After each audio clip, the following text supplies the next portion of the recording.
Good morning, good afternoon, good evening, wherever you are in the world.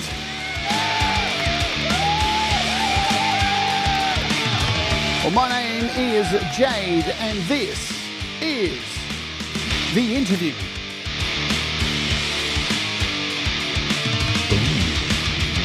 And today on the show, we have the amazingly talented Linda Jean. We're going to be listening to her music and finding out all about her story.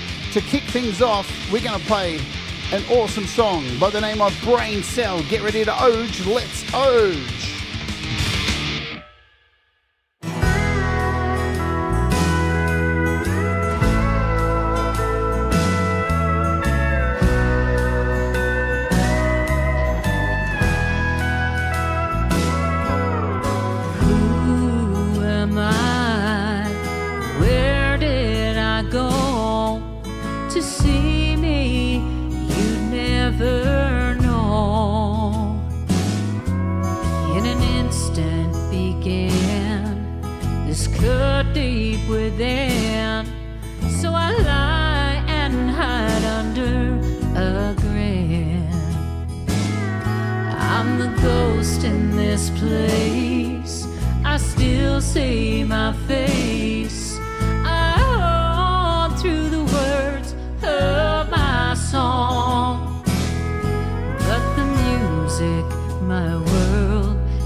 From its prison, my broken brain said,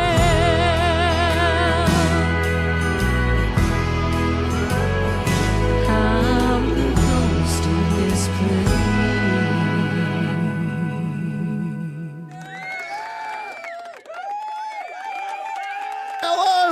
welcome to the show. My name is Jade, and of course, this is the interview. Get the mic back in your face, you idiot. And of course, I hope you're doing okay.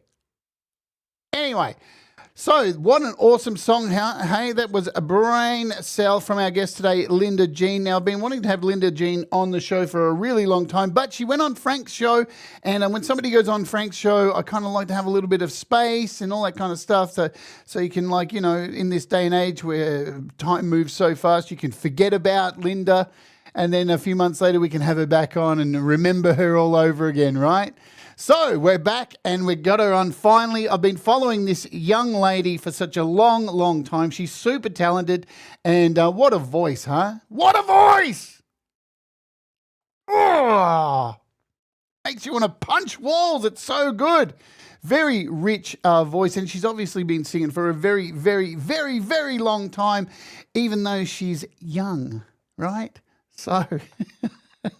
I can see her giggling there. You know, another good thing, and I say this all the time in these interviews, when I love having somebody on the show and being able to play their music at the same time. And when I look over to the side here to my side camera and I see the artist actually singing their own song while I'm playing it, it fills me with so much joy, because that means the artist likes their music, and you should like your music, right? You should like your music, and you should listen to it. You should, celebrate your own music. Anyway, let's get her on here and have enough of me talking absolute bollocks, and we'll talk about that song that we opened with, all right? Are you ready to go, folks? You ready? Everyone good? You settled in? You got your drinks? Everyone happy? I'll say hello to you. We'll do shout-outs in the next 20 minutes or so. Look, we always do give you a chance to settle down. Grab your coffee like we both have, and let's get her on the show. This is Linda Jean, long overdue. Let's go. Hey, what's going on, Linda?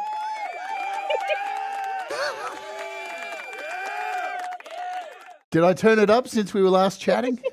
This is the absolute best introduction I've ever had in my life. Sorry, Frank. No, but what a voice. You have an incredible voice. Oh, your voice is so rich. And that's so important in today's landscape, especially in the country music landscape, because I don't know if you know this, there's this little idiotic thing that's happening in the music industry at the moment called AI. And country music is really getting slammed because of AI, because a lot of AI was trained on Dolly Parton, some of the best country artists. And the majority of AI music that's coming out is country music via AI. So to stand out and have a really rich country voice right now is super important. And you've got that. And, you know, because I hear a lot of AI artists doing country and go, oh, man, you can hear it's AI. There's no way anybody could mistake your voice for that. Tell us about that. That's the best compliment I've ever had. You're safe. Thank you. You're safe. I am not AI. I'm real. But that's better than penis. I'm real. How sad is it that we live in that world at the moment, right? That oh my goodness. You've got to hope your voice stands out, that people realize that you're real. It is so weird. Tell us about that song, because it's an important song for you, and how did it come about?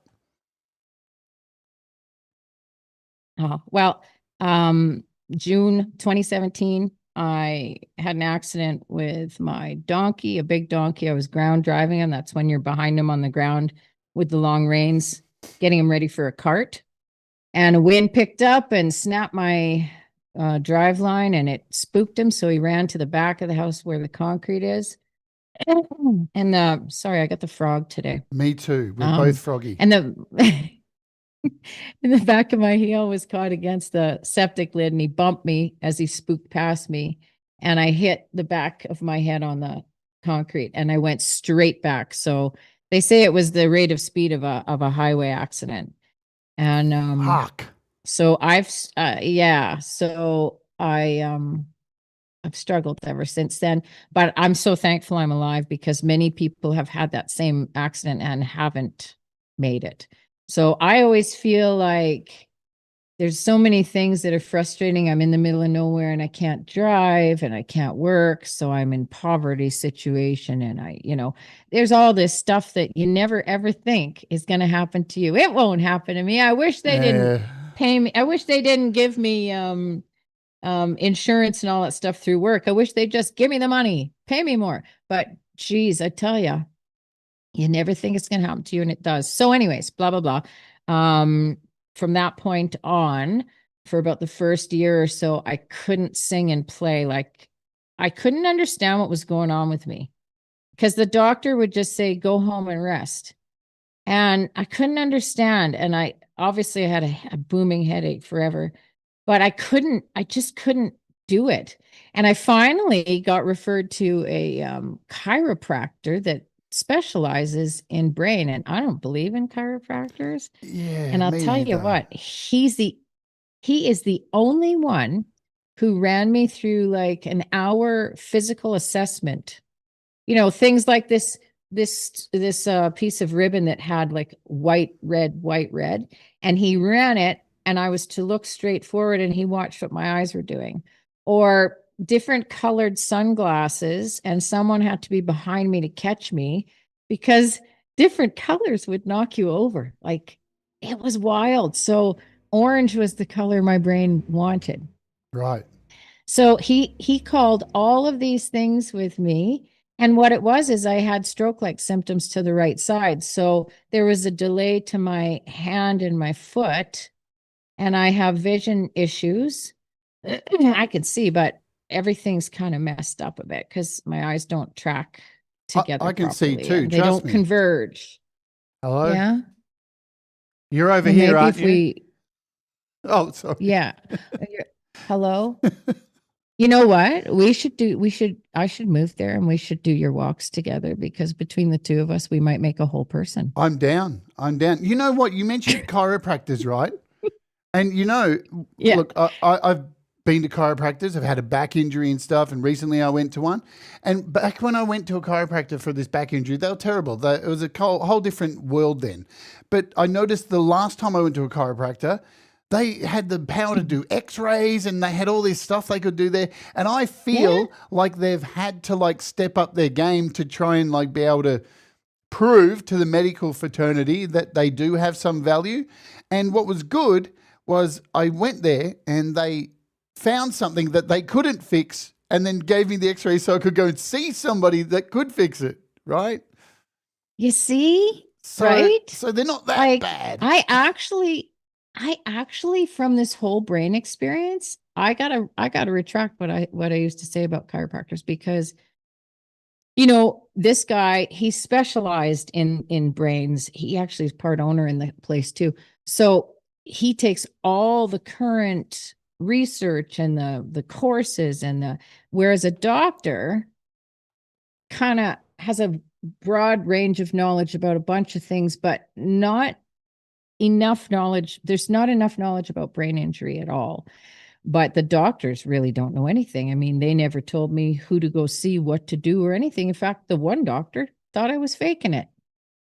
So eventually, after this guy did all of that, and I realized I had stroke-like symptoms, that's why I couldn't play guitar properly.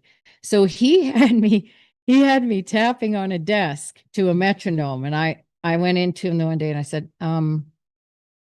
like, this really sucks. Can I not just play my guitar? Can I not just like rhythmically strum my guitar? I really don't want to tap on the desk. And he said, oh, of course. So we actually ended up using my instruments as therapy. And it was so disheartening though, because for a year, 2 years, I could play 1 to 3 songs, and then I'd have to take 2 weeks to a month to recover in order to try it again. And I have not been able to listen to music until probably about the last couple of years. It's been brutal. So when I say to people, I'm having trouble keeping up with your channels, it's not because I'm like, oh, look at me, and I don't want to take the time to hear what you're doing, because I love hearing what other people do. I love music, especially our music on the community. I mean, why bother listening to the radio? It's just AI and regurgitated shit. It's all the same. Yes. We're where the real artists are. This is where remember back in the day in country, you always knew when you were hearing or seeing Dolly Parton or Kenny Rogers, right? Yeah. You always knew everybody had their own thing. Now with AI, can I talk about AI for a second? You can. I know we were talking about my This is brain your injury. show. You control everything. Take it away.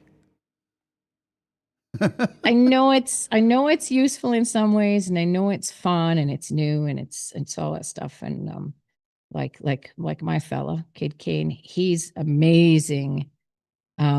With all of his music is his music, but when he does, like, his pictures or his videos or that, there's a lot of people, like, I liken it like this. He's an artist, but there's a lot of people that use it to be artists. So I say AI is kind of like a pencil. You can give a pencil to a non-artist and you're going to get a stick man.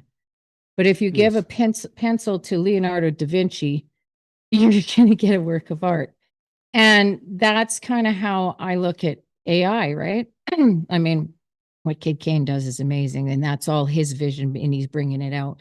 But for myself, with music itself, okay, the world, anything alive, anything with life and vitality, it's energy and vibration. That's all we are, right? True. So music is the most beautiful energy and vibration. And the reason that music has always been so important to people and it's a time machine. You hear a song and it'll take you right back to where you were when you heard it, or when something special happened or something painful happened. You can smell the same smells. You feel the sun on you. It's the best time machine in the world. And that's because real music created by the soul is vibration. It's energy, it's vibration. And that's what moves us, because that's who we are. That's like everything the world is made up of. And so when you get this AI, it's a computer. Like, there's none of that vibration and that soul. And that's why I think a lot of people are just kind of not really listening to music or buying it anymore, because they're just like, meh. They're so inundated with non-emotional, non-vibrational sound. It's just sound. It's just more of that noise. Yeah. Whereas music isn't a noise. Music is a vibration of the soul, right?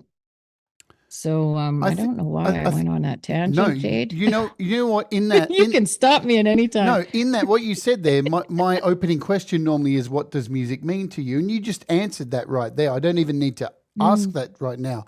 I think one of the things about AI music is what is scary. It is a product of the music industry. That the music industry has always been so profit driven, and take artists, screw them for everything they've got, and throw them away as soon as they're not relevant anymore. That now this is a shortcut to getting to, hey, we don't need the musician anymore. We can just collectively just grab the music, right? And that's the thing. Now, here's the thing about AI. I've heard songs made by AI that I've kind of got moved by. And it's not because the song was particularly good. It's because it's stolen valor. All the music is stolen from some of the best songs ever written, and the best chord progressions ever written. So it doesn't matter how you create those chord progressions, they're guaranteed to make you feel something. That's the thing about music, right? Those frequencies, the order of those chord progressions. Here's the thing too. A lot of people who do use it, aside from the fraudsters, there's a lot of fraudsters now who are just saying, I'm a real artist, and, fuck them. But there's a lot of people who use it to make stuff just for their family. They might put together some photos of their newborn child and make a song. That's great. And that's exactly what it should be used for, right? For happy days. Yes. Enjoy your little moment. But I don't want to fucking in stealing the royalties from Spotify from everybody else who works hard. That's where it sucks, right? Listen, my brother is a brilliant mind, and he's a brilliant writer. And he searched he did a poem called Ode to the Tweed Ride. It was for the Vancouver Club, and they do a tweed ride like every year. Everybody dresses up in the old style and they go for this bicycle ride, and then they have this event. And so he wrote this poem, and a Shakespearean actor that is just really incredible and well known read it out. Ode to the Tweed Ride. It was fantastic. But my brother did a search through the internet on an ode to the Tweed Ride poem just to see if his work had been stolen by AI. And he believes it has been because something came back and he said, "Oh my God, that's my writing."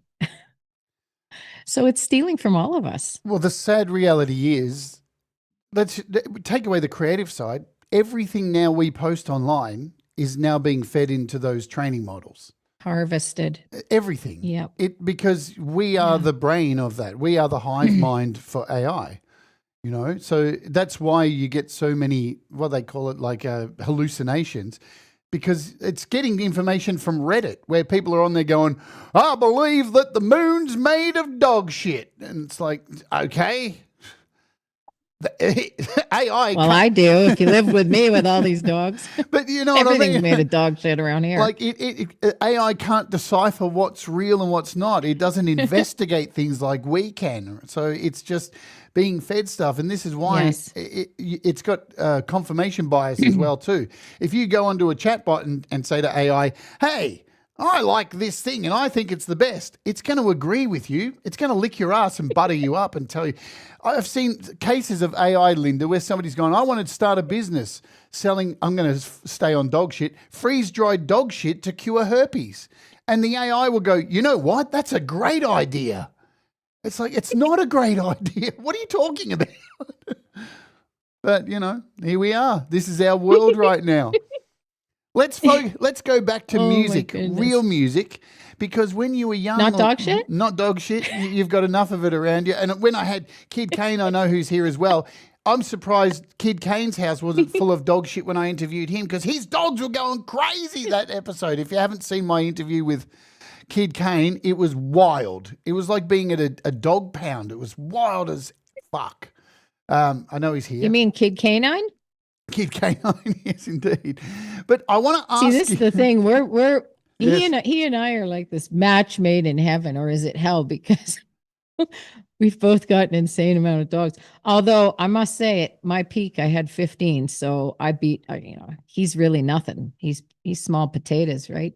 Right, kid? But yours are well behaved, right? They're well behaved. They're old. Yeah. They're asleep all the time. Exactly. They're behind this flag asleep. Yeah. Kid Canes were like, they were just going dog shit wild.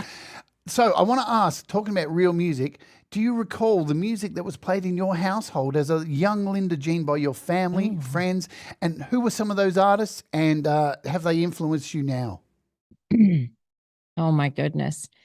So we used to drive through the mountains every summer to the Okanagan. It was an 8-hour drive, and my parents used to, at first they'd enjoy me singing to every song, and then eventually it was like, "Here's some silly putty, here's some cartoons. Can you just play for a while?"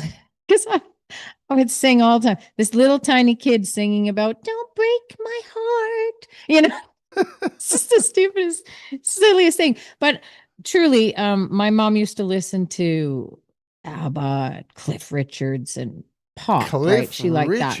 Ooh. Yes, Cliff Richards. He's a bit of all right back in the day. But my dad, it was my dad. My dad loved the outdoors. He loved Westerns. He loved anything Western. He loved real country music, like when George Jones died, he called me and we both cried. That's how much we loved. Yeah. So it was like, the best, like Johnny Horton, Marty Robbins, George Jones, Dolly Parton, Patsy Cline, Loretta Lynn, Tom T. Hall. What a fantastic storyteller. Gordon Lightfoot, John Denver. And we used to listen to Neil Diamond going through the mountains too. So there was pretty much a wide arrangement, but it was my dad's real country stars, because I think it was the soul of them. Like, I love the pop, I love ABBA, it's fun. I love every kind of music if it's good. It doesn't matter the genre. Jazz, I have a hard time with. It's a bit busy, but there's some jazz that's great. But It was mainly country because of the soul. I've never heard jazz described as a little bit, just a bit busy. Well, I played with a couple of guys that were jazz players. They were filling in. And let me tell you, a Johnny Cash song started sounding like, take out the papers and the trash. Doom, doom, doom, doom, doom, doom. And I'm like, where's that bass line in Johnny Cash, for God's sake? Don't, not dun, dun, dun, dun, dun, dun. And then he's playing the lead line of the guitar. And then Blue Bayou, the end note is Blue Bayou. And the end note is mine. Yeah. No, he's playing all over it. Of course. Good God. No. Now, look, anyways, it was those real country that moved me. So for hours, I made myself a little karaoke system in my bedroom. I had like a Baycrest or a Sears stereo that you could record things with a cassette player, and it had two little holes. So I went to Radio Shack and got the proper chords, and I had my yellow waterproof Walkman, Sony Walkman, and I'd play my karaoke tape of Patsy Cline music into there. My grandparents gave me birthday money. I bought my own microphone there, and I would sing Patsy Cline and tape myself so I could see where I was going wrong. And I would sing it for hours and hours and hours. Now, my bedroom wall was also my brother's bedroom wall. So now that we're older, if he ever does happen to come to a show, I always dedicate Patsy Cline's Crazy to him. Nice. And he still does the same thing. Oh. He had to hear that song a million times. He's like, I never want to hear it again. It's a fucking good song. It's a good song. You can't deny it. That's one of those songs that defines country to me. Me too. And it's always my favorite song to sing in of covers if I'm doing a show. And Patsy Cline and George Jones, to me, are the best vocals in country music of all time. I mean, George Jones, he goes way down, and then all of a sudden he's up, and the emotion, the richness and the emotion of those two voices are what taught me. I really don't latch on to the higher pitched females' voices. They don't move me, but when they're rich and there's a lot of, crescendos, diminuendos, and when there's movement, there's, what I'm saying, when there's emotion and richness. And my brother always used to say to me, you should sing the blues. You've got a perfect voice for the blues. And I was like, oh, I can't do it. But country and blues have the same root. They're both songs about, emotions and real. And so this year I went through a lot of suffering in the last year, aside from my brain injury. And I just started ad-libbing to blues tracks. And for some reason, I'm now really, really feeling the blues, which is actually working really well for my country because they're the same thing. Like, it's just amazing the places the vocal is going to now. But I'm going off track. You talked about my past. So those are my influences. But also, wait a second. Nobody knows this. Wait, there's more. Well, they're starting to know that. Yeah, just wait, there's more. Nobody knows this except for now that I've been doing stuff with Kid Kane for almost 2 years, is that in high school, I got off the beaten track from country, and I became a headbanger. So when Thomas Christ, hi Thomas, I love you, does his halftime headbang, and I say, I'm ready, I truly actually mean it. I am headbanging. Please don't bang too hard. No, because I have a brain injury. I don't want you to hurt your head. I just kind of do this. But no, I loved Kiss. I actually got to meet Paul Stanley too. I loved Kiss. I loved Paul Stanley. I loved his voice. Whoa, and Judas Priest. My first band, I sang Judas Priest songs, and Motley Crue, and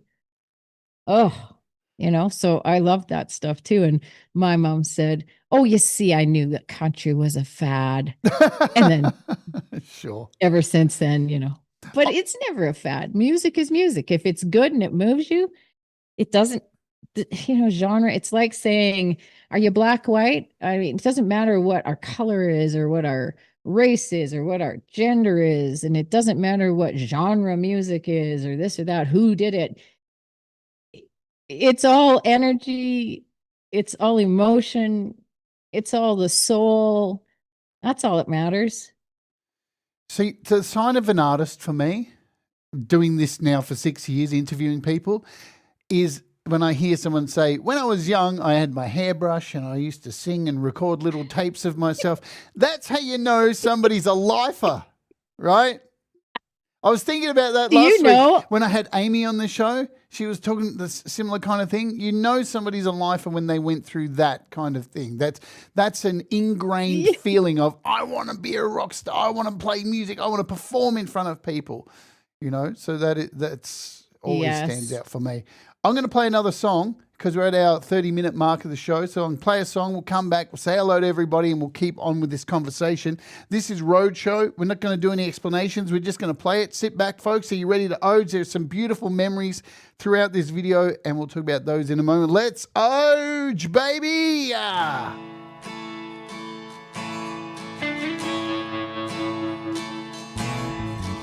Rolling down the road with the gear on tour, heading out to do a show. We'll be wearing lots of bling and the guitars they will bring. Can't wait to hit the stage and sing and feel the magic that it brings. Rolling on down the road to do a show. When I was just a little bitty girl, I sang the whole night long, sitting in the back of the station wagon to my favorite country songs. Wanted to sing those songs my whole life long, and I knew it right from the start. And I learned by singing along with them how to sing it from your heart.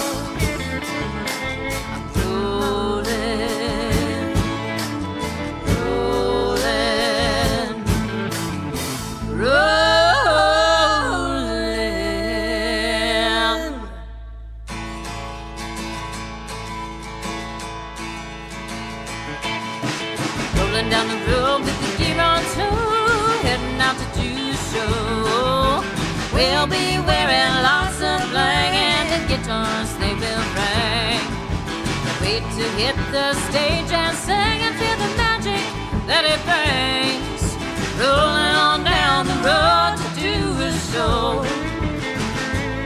I met the girls in the band and a dream began when we all clicked musically. Pieces of a golden jigsaw puzzle, knew it was destiny. I've sang in so many places, designed a brand new sea of faces, smiling and dancing and becoming our friends. Never wanted those nights to end. So I'm rolling down the road with the gear on tour, heading out to do a show. We'll be wearing lots of bling and the guitars they will bring. Wait to hit the stage and sing and feel the magic that it brings. Rolling on down the road to do a show.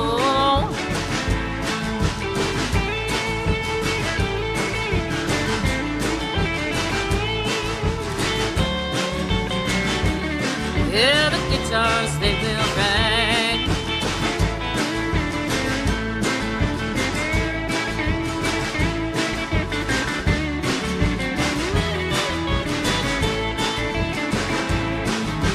We're on stage, it's a magical time. Boots, rhinestones, sparkle and bling. Each instrument and voice combined, making every song take a wing. So hitch up the gear and then we'll roll to the next town on our tour. We don't do it just to make a buck, no, the music's so much more. And now we're rolling down the road with the gear on tour, heading out to do a show. We'll be wearing lots of bling and the guitars they will bring. Can't wait to hit the stage and sing and feel the magic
Now, for those of you watching that, you're probably thinking, has this young lady done much in the music industry? I think you can see right there. This is a seasoned, very talented artist who, in our community, I feel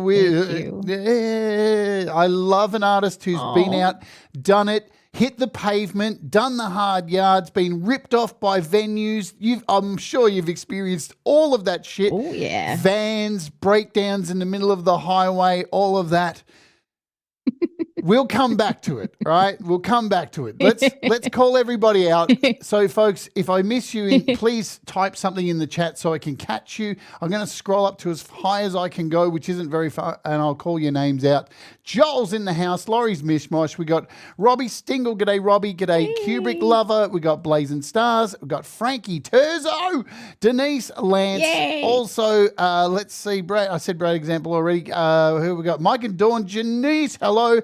Duck is in the house, one of your biggest fans. Hugh Caldwell, we've got Amy Bella, who was on the show last week. Louis Cook is in the house. Who else do I see here as I scroll? The Kid Kane, of course. Kid Kane is here. If he wasn't, I'd kill him.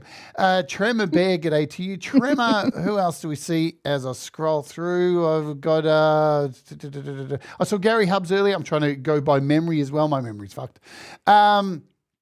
Who else? Frankie, Thomas Christ, who's slinging links like there's no tomorrow. I saw Leela at the top of the show. She's lurking as well. Russ 8889 was up there also. We got, I'm terrible at this. I think I've got most people. If I've missed you, type something, I'll catch you up. Gordon Lee Weaver said he might miss the show, but he's here. So I think I've got most of you. Let's talk this before we get into, your career with Rooster in a Henhouse. Do you remember your first album that you purchased with your own money and one that was given to you? You'd not have to go back that far. Only 30 years when you were a kid? No, it was 10, Jade. Thanks very much. How rude. It's only 30 years I'm ago. old. I'm old. Right. I'm really old. And now when I tell you which albums I'm going to tell you, you will know I'm old. That's without a shadow of a doubt. That's why I asked this question. It's the most polite way of asking somebody how old they are, right? It's not true. That's right. That's right. It doesn't matter. Age doesn't matter. Look at Dolly Parton. Look at Keith Richards. As long as you're a rock star and you're making music and you're moving people, and fuck age. It's just a stupid number, right? Numbers only matter when it comes to calculating things in science. Yeah, and money, right? You're only as young as the human that you're feeling, right? That's right. Okay, so the first album I bought was a cassette. Nice. And it was Joan Jett and the Blackhearts. Yes. Yes, indeed. What an artist. It was not country. What an artist. Oh, she my is, God. Hey? She's still going too. I saw her she announced a tour recently. She's just cool. She's timeless. She just rocks. Yes. Truly. Yes. So I bought that and I loved it. And, I used to do I Love Rock and Roll with Rooster in a Henhouse towards the end of the night. It was one of and everyone loved it. But I always loved that Crimson and Clover. But that other one, torn to pieces, bits and pieces, bits you held me and said goodbye. All you're doing is making me cry. You know that song? Yes. It's like one off the thing, but it's the best. It's so good. So I bought that. And then what was given to me, I've got to tell you too, because these two are going to show you how diverse my listening has always been, even from when I was really little. So I had a little kid birthday party, and one of my friends bought me Andy Gibbs Shadow Dancing in vinyl. And I had it on next to my bed so I could look at it every night. Oh, wow. You can tell by the way I use my walk. I'm a woman's man. Yeah. So Andrew was a bit of a ooh for you. Oh, yeah, Andy Gibb. I was a little kid. So I had him on my wall, but then listen to this. This is the second album.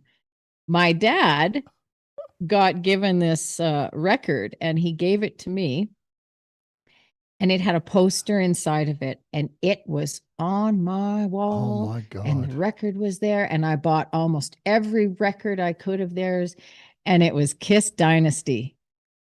What? And so when Kid Kane and I started having our connection and we were talking, he could barely believe it that I actually liked, metal. And when I told him, he said, "What's your favorite album?" I said, "Kiss Dynasty." And he said, "Oh my God, mine too." Did you find them attractive once they took off their makeup?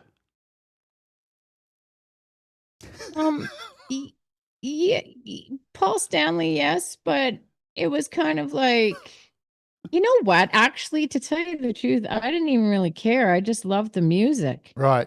But I guess the makeup's more fun, especially when you're a kid. You kind of like the whole. Yeah, I loved it. But I didn't really care though. Like, and I saw them in concert twice. I saw them. Was it the Lick It Up concert where they weren't wearing makeup? So that was when I was a kid. I must have been in diapers then, Jade, because I'm not old.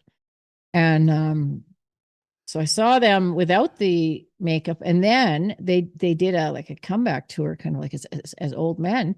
And I went to that, and they had the makeup and everything, and they freaking rocked like it, just like nobody's business. So yes, there was my little bedroom with posters, and there's Andy Gibb over there, and this whole wall was Kiss. Right. Thomas says here, it always comes back to Kiss. And nearly every interview, somebody has something with Kiss. When I was young, Linda, my parents bought me the Kiss Your Face makeup box. And it came with the little white makeup and all the colors.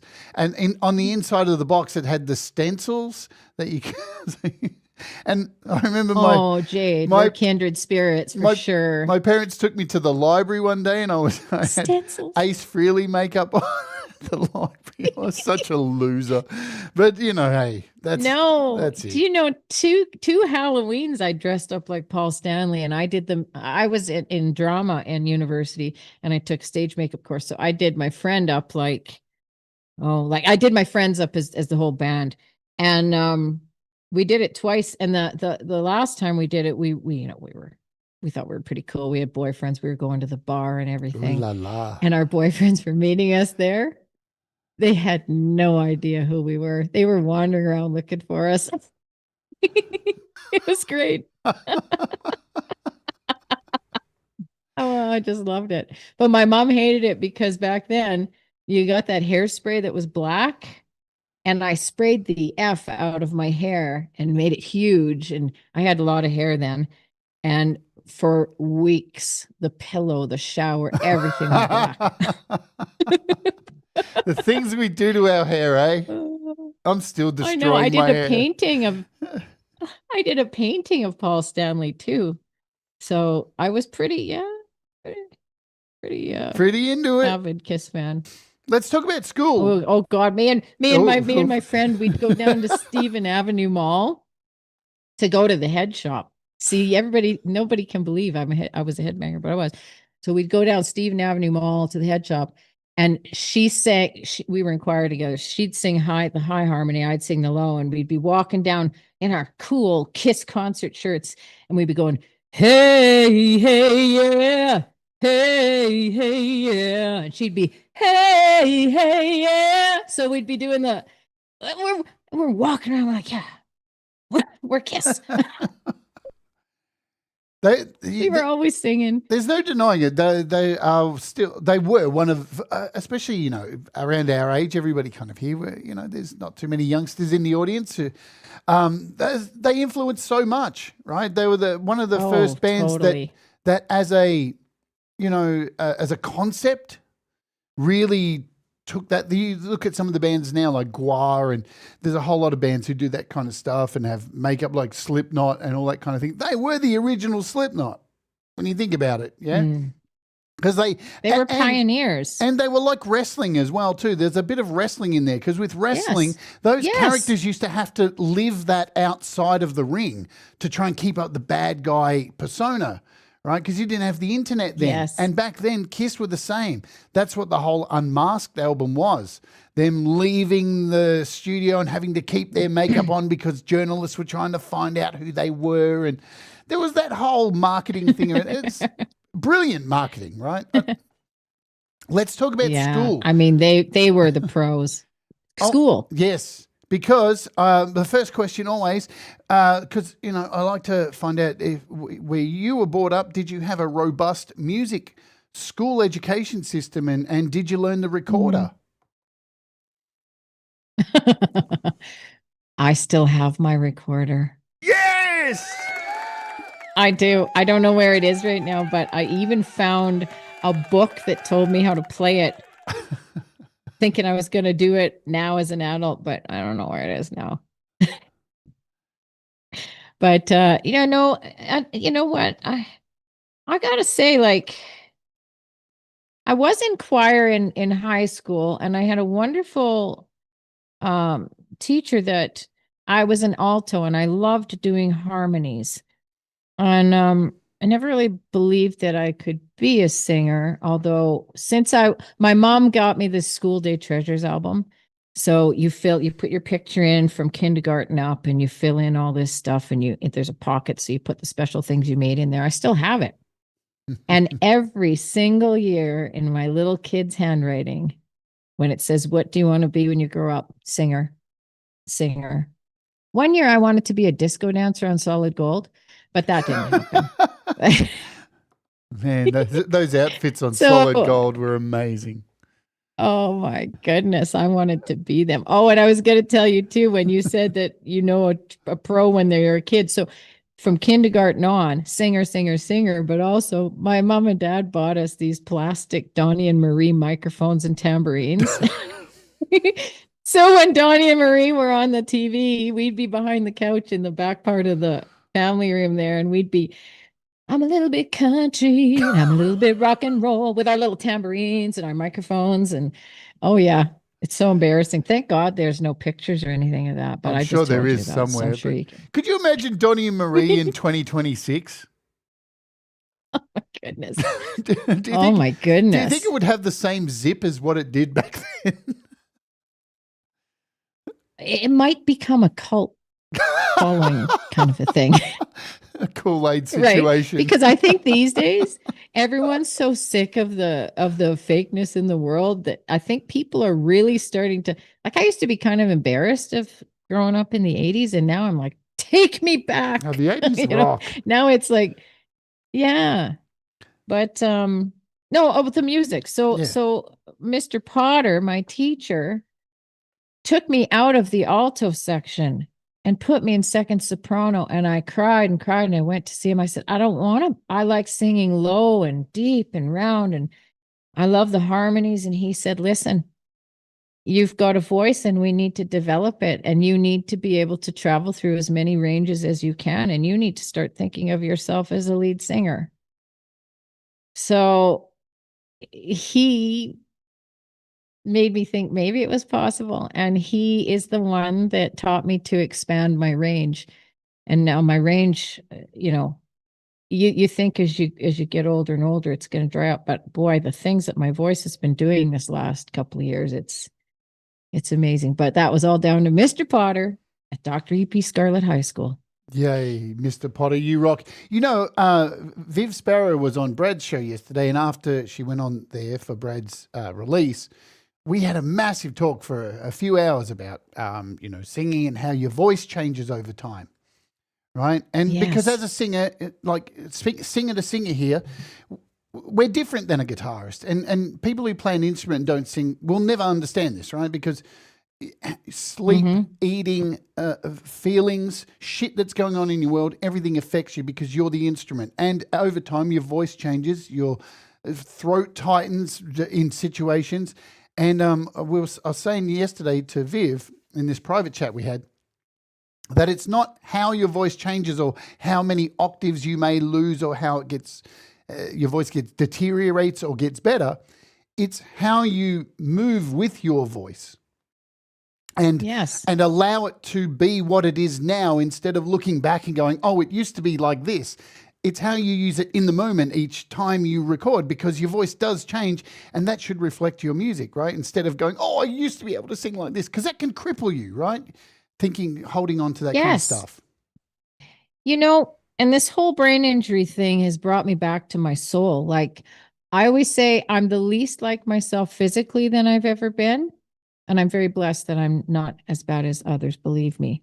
But I'm the most like my authentic, true soul than I've ever been. And I've learned a lot. I never thought I was good enough. I never liked myself. I've learned, being completely almost 100% alone out here, that I'm actually kind of funny. I'm actually kind of fun to be around. And I have learned that, like, I've got about 100 mouths out there that I feed. I got all sorts of animals.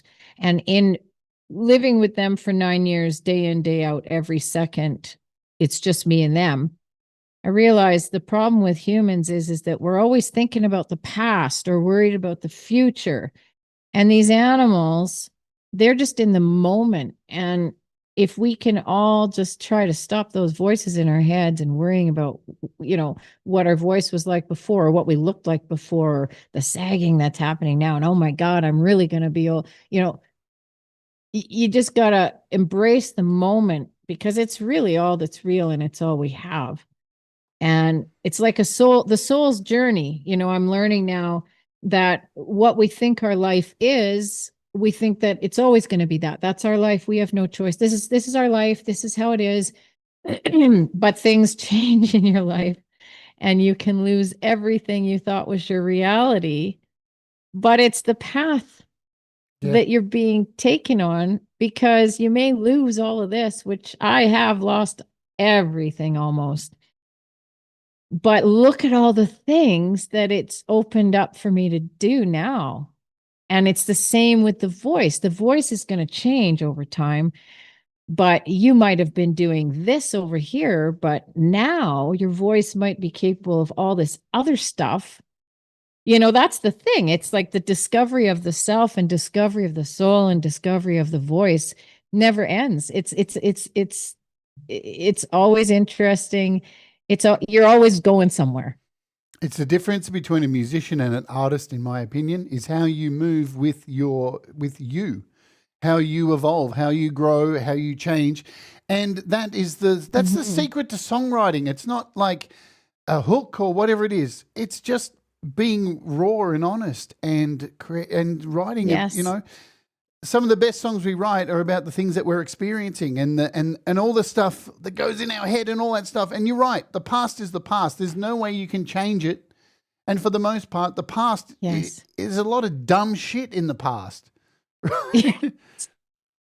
Well, there's a lot of dumb shit going on around here in the future, hey, there's a present too. But dumb shit is dumb shit. You're never going to get away from it, and that's the best stuff to write songs about, really. Exactly. I mean, anything that's tragic or horrible that happens to you, you can actually turn it into beauty.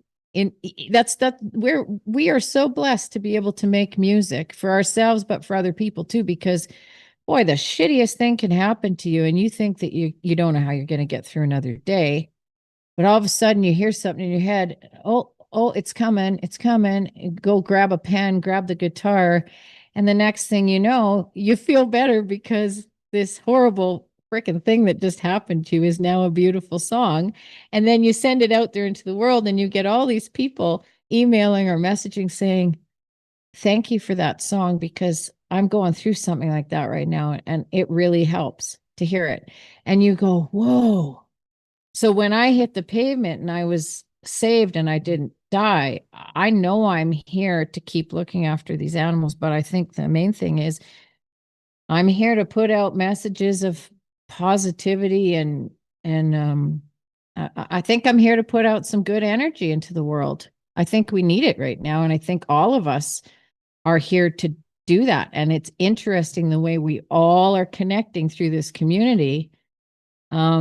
It's almost like our individual light and vibrations through music are powerful, but the more we come together, it's like we become this big, huge fucking light, like the fucking sun, Thomas Christ.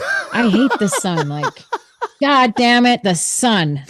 Wasn't that I mean, funny? we've all got to outshine the goddamn sun, don't we? You know, the sun's going to be the thing that kills us all. I'm telling you, it is. We're going to get hit with a full-on CME that is just going to knock everything out. We're going to have no power. We're not going to. Anyway, that's doomsday stuff. Also, I want to thank Frankie for sending a donation through. And in his, I can't remember the exact words of his comment, but he was like, "Should I do some shout-outs?" Frankie, we were talking about your show before this started. Both me and Linda agree. You should, instead of doing shout-outs on your show, put a ticker across the bottom of your screen that has all the shout-outs, and then you don't have to break up the interview. Yes. What do you think, folks? I think that's a better way to go. And it takes the pressure off of Frank so that he can actually relax. Relax and enjoy. I always think that. I always think, I want to hear more of Frank interacting with the guest and with JJ, and because that's the fun part, is hearing them all interact and getting to know the artist. But then you get to know more about JJ and Frank as well, as they're prompted to their own memories from somebody else's and the way they all interact. It's so much fun. I love it. Look at Frank. No. I know why Frank, he doesn't. I know why he doesn't want to do it. I know why. Because he just wants to write up a piece of paper. He just wants to have that piece of paper in his head. Anyway, let's play a song, and then we'll come back. So we've got to play a song. Is that your security blanket, right? It is. It's his little piece of paper. Both him and JJ both have the little pieces of paper to get them through. They clutch them like this. My little piece of paper. All right, let's do this. Let's play this song. This is a beautiful song. I used this on the short that I put out for this interview and on Instagram and TikTok. This is indeed Close to 11. Let's play it. It's just a beautiful, beautiful, beautiful track. Let's oge, baby.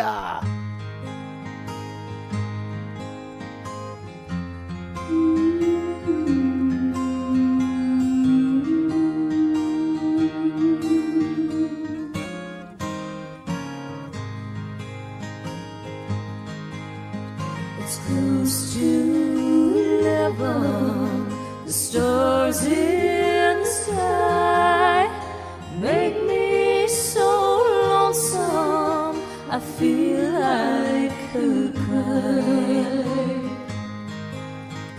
My baby's gone, he left me so blue, nothing but heartache, 'cause I loved him true. But what is love to one person is not to another. He took my soul and left me to discover the meaning of having a true broken heart.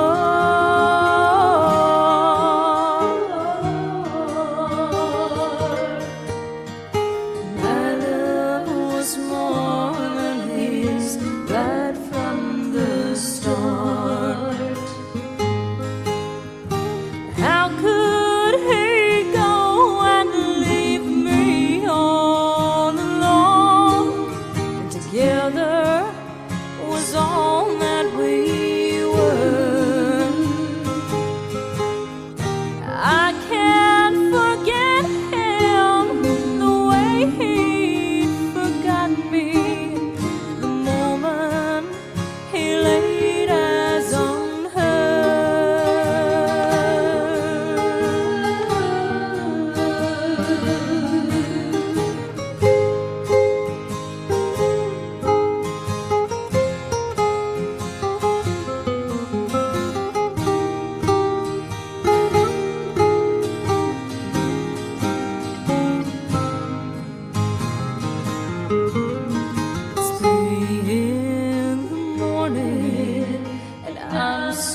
Fuck me, what a voice. Are you joking? And thank you, Frankie, for the kind donation. And Kid Kane. What are you doing, Kid Kane? Thank you so much to both of you for the donations. Look, this right here. She's crying to her own fucking song, man. This is how it's done, folks. Absolutely, this is how it's done. And I'm telling you, I have my own songs. I have my own songs that make me cry, right? If you're not writing songs that make you feel something, become a carpenter now. No, honestly, it's true. Like, you know, I tell you, Linda, I grew up in the metal scene, and people used to hang shit on you if you listened to your own music. All the people, when I was younger, they'd be like, you listen to your own music. It's like, fuck off. Fuck off. Really, your own music should make you feel like that. And what a voice. What a beautiful fucking voice. Honestly. Thank you. You were made to Do sing. you know, I got to tell you something. I absolutely love you even more than I thought I did before hanging out with you. It's true. You know, look, Love you. people give me shit for love you. swearing all the time, but, you know, swearing is really handy for making a fucking point, and you really want to drive it home, right? And that is it. It's handy. If people tell you to do stuff like, oh, you shouldn't do this, fuck off, man. You do what you do, and if it makes you happy, fuck off. Exactly. You know what I've learned even more in the last 9 years of complete isolation and struggling to actually survive is that pretty much, well, yeah, everything that has happened to me that's been bad and everything that's made me doubt myself and maybe halted me for a while in pursuing my dreams has been people, and they're bullshit. So don't listen to people, everybody. I mean, Thomas, you got it wrong. You shouldn't hate the sun. You should hate people.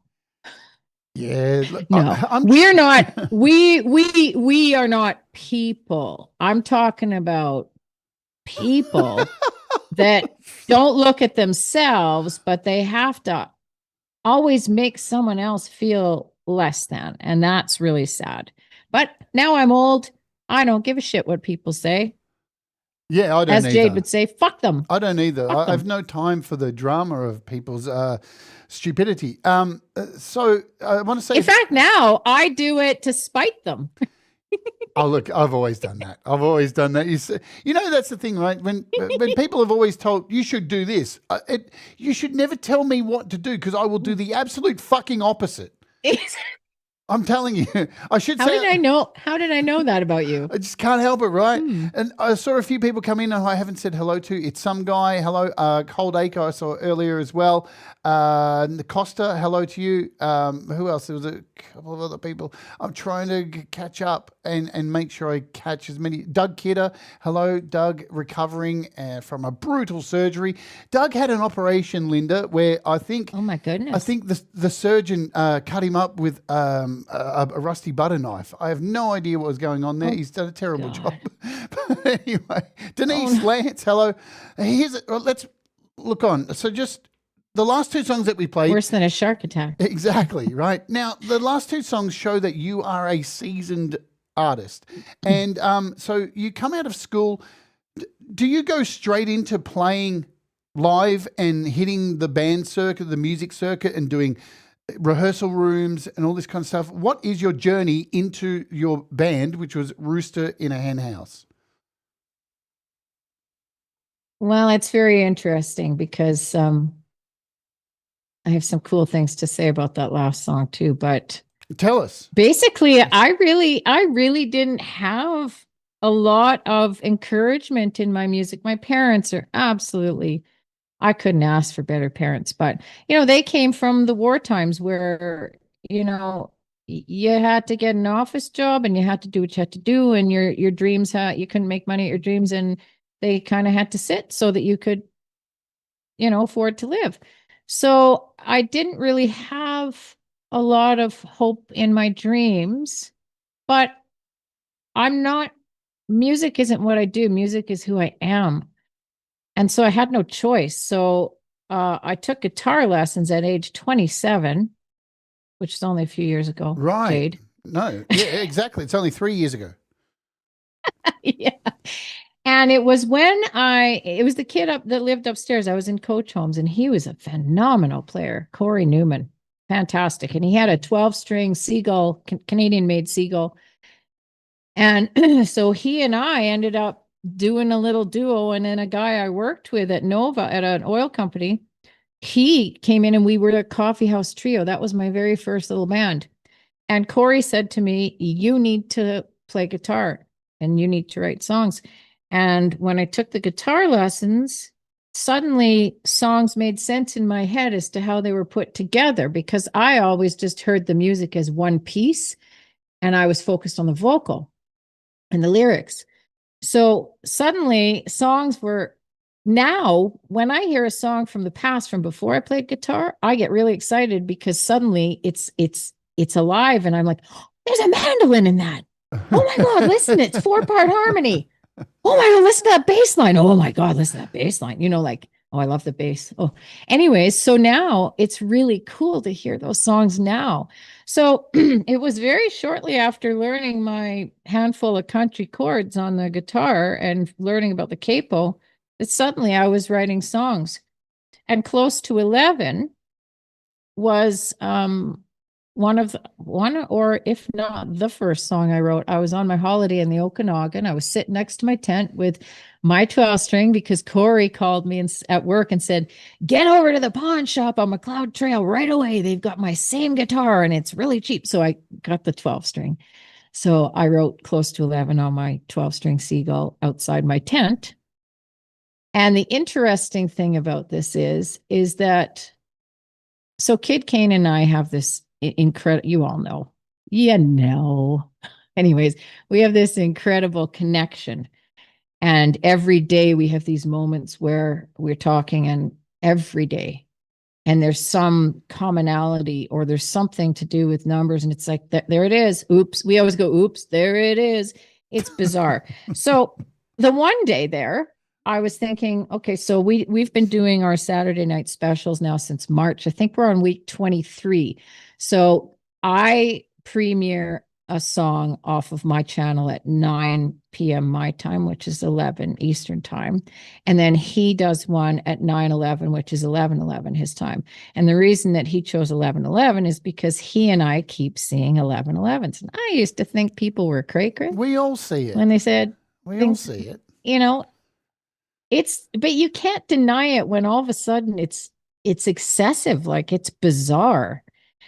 So anyways, I didn't have a song to do for because we were doing our songs together, but right now he's busy with these projects that, that's his scene. And I'm bringing back my country past and making those beautiful songs live again, because they were just sitting, the Rooster and Henhouse CD. And I thought people need to hear them now, because back then when we released them, the only people that heard them were at our shows or the people that bought a tangible CD, which, by the way, I have about 1,000 of them in the other room if anyone wants one. I want one. I'll swap you for one of mine. Oh, I'd love that. I'd love it. We'll do it. We'll send each other CDs. We'll talk. Yes, we'll talk. Yeah. We'll talk. So anyways, yeah, so this one, I'm thinking, well, what the hell am I going to do this week for my premiere? And suddenly I could hear that guitar solo in my head. And I went back to the CD. Now, I went there when I was younger. Here's how it happened. No, let me finish with this story. So I decided to bring that song up. I listened to it. I hated my vocal. Even then, I hated my vocal. It was crap. I didn't get to redo it. But the music was so beautiful. So I decided, now that I've got this recording system that I really don't know what I'm doing with, thank God for Kid Kane and Frank Turzo on the weekend. But Kid Kane's been really helping me.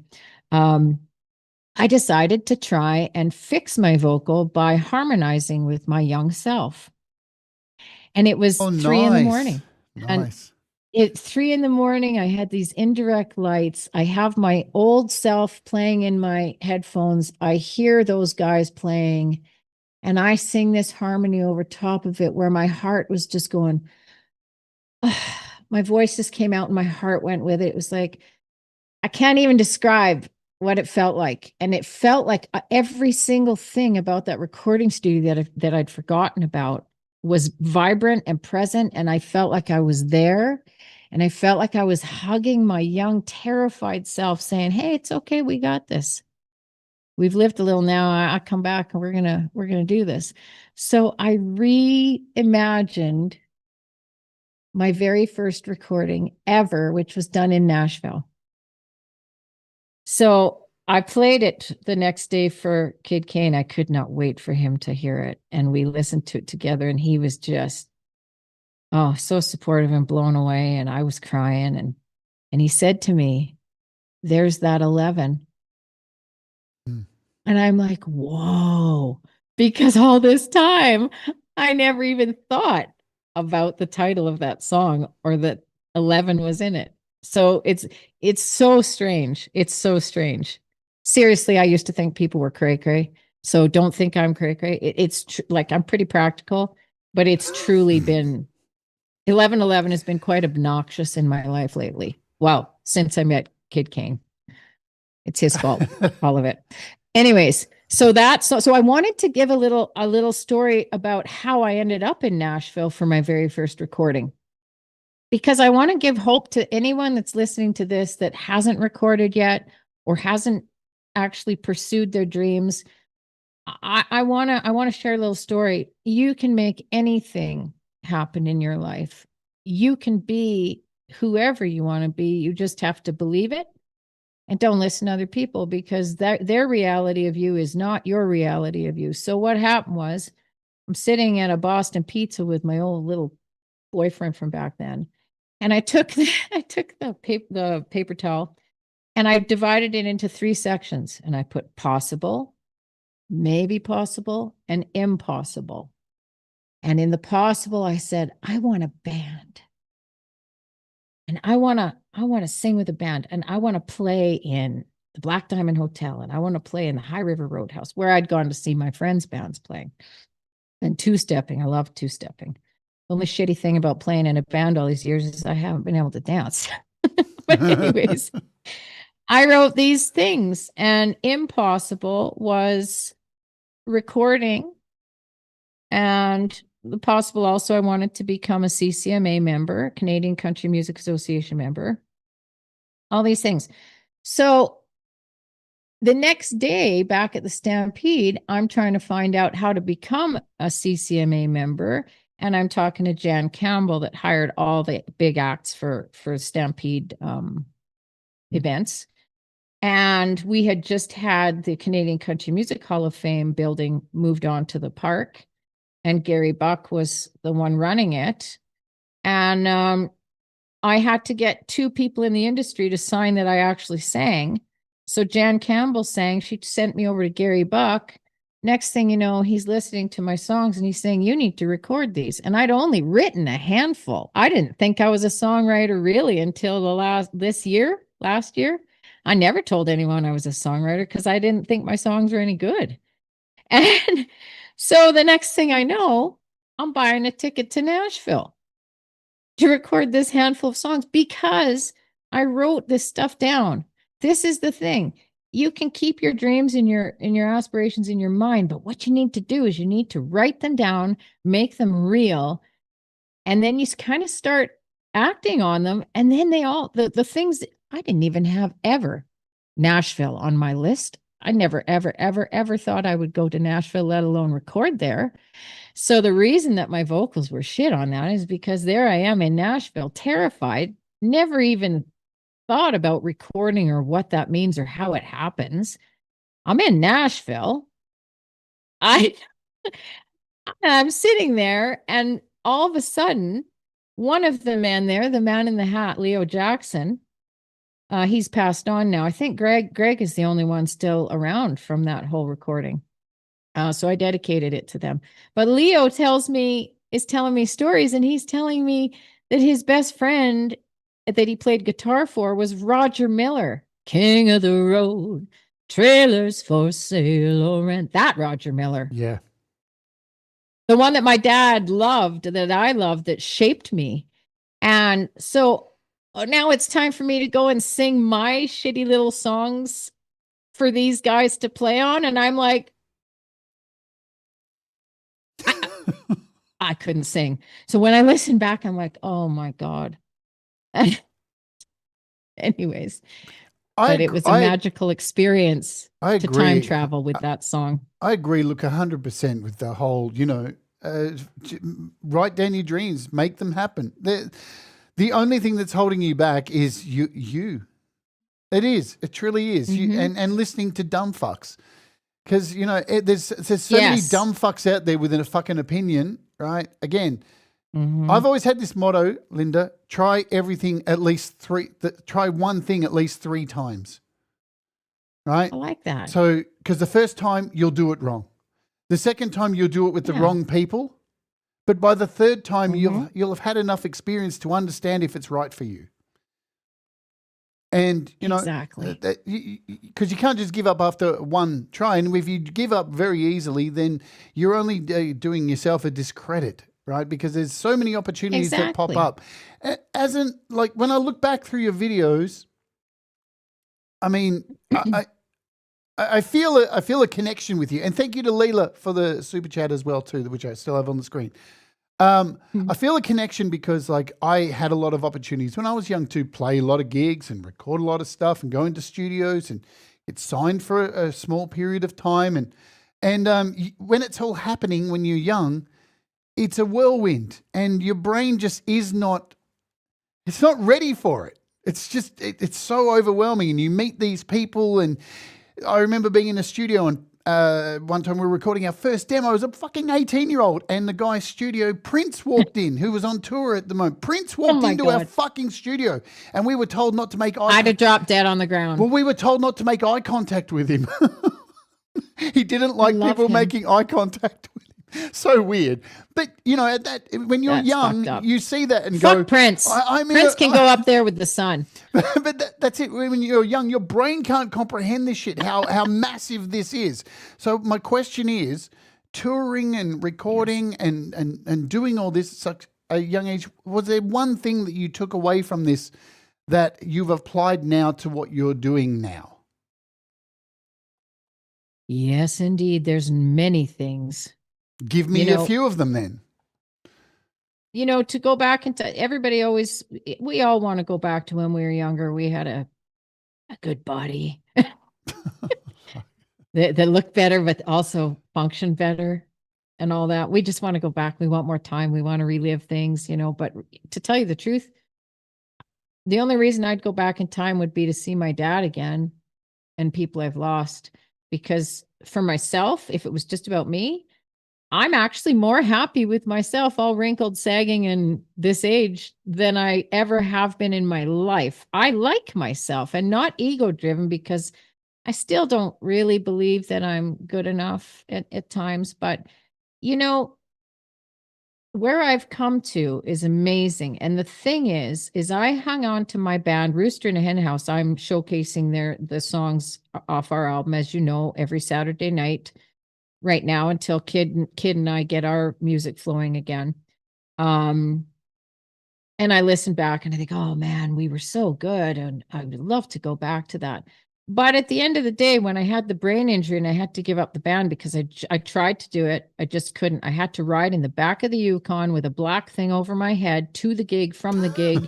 Someone had to get me off the stage. I had to sit on a chair. Someone had to get me off the stage. I had to lay in the back of that Yukon until it was time to go on again. Jeez.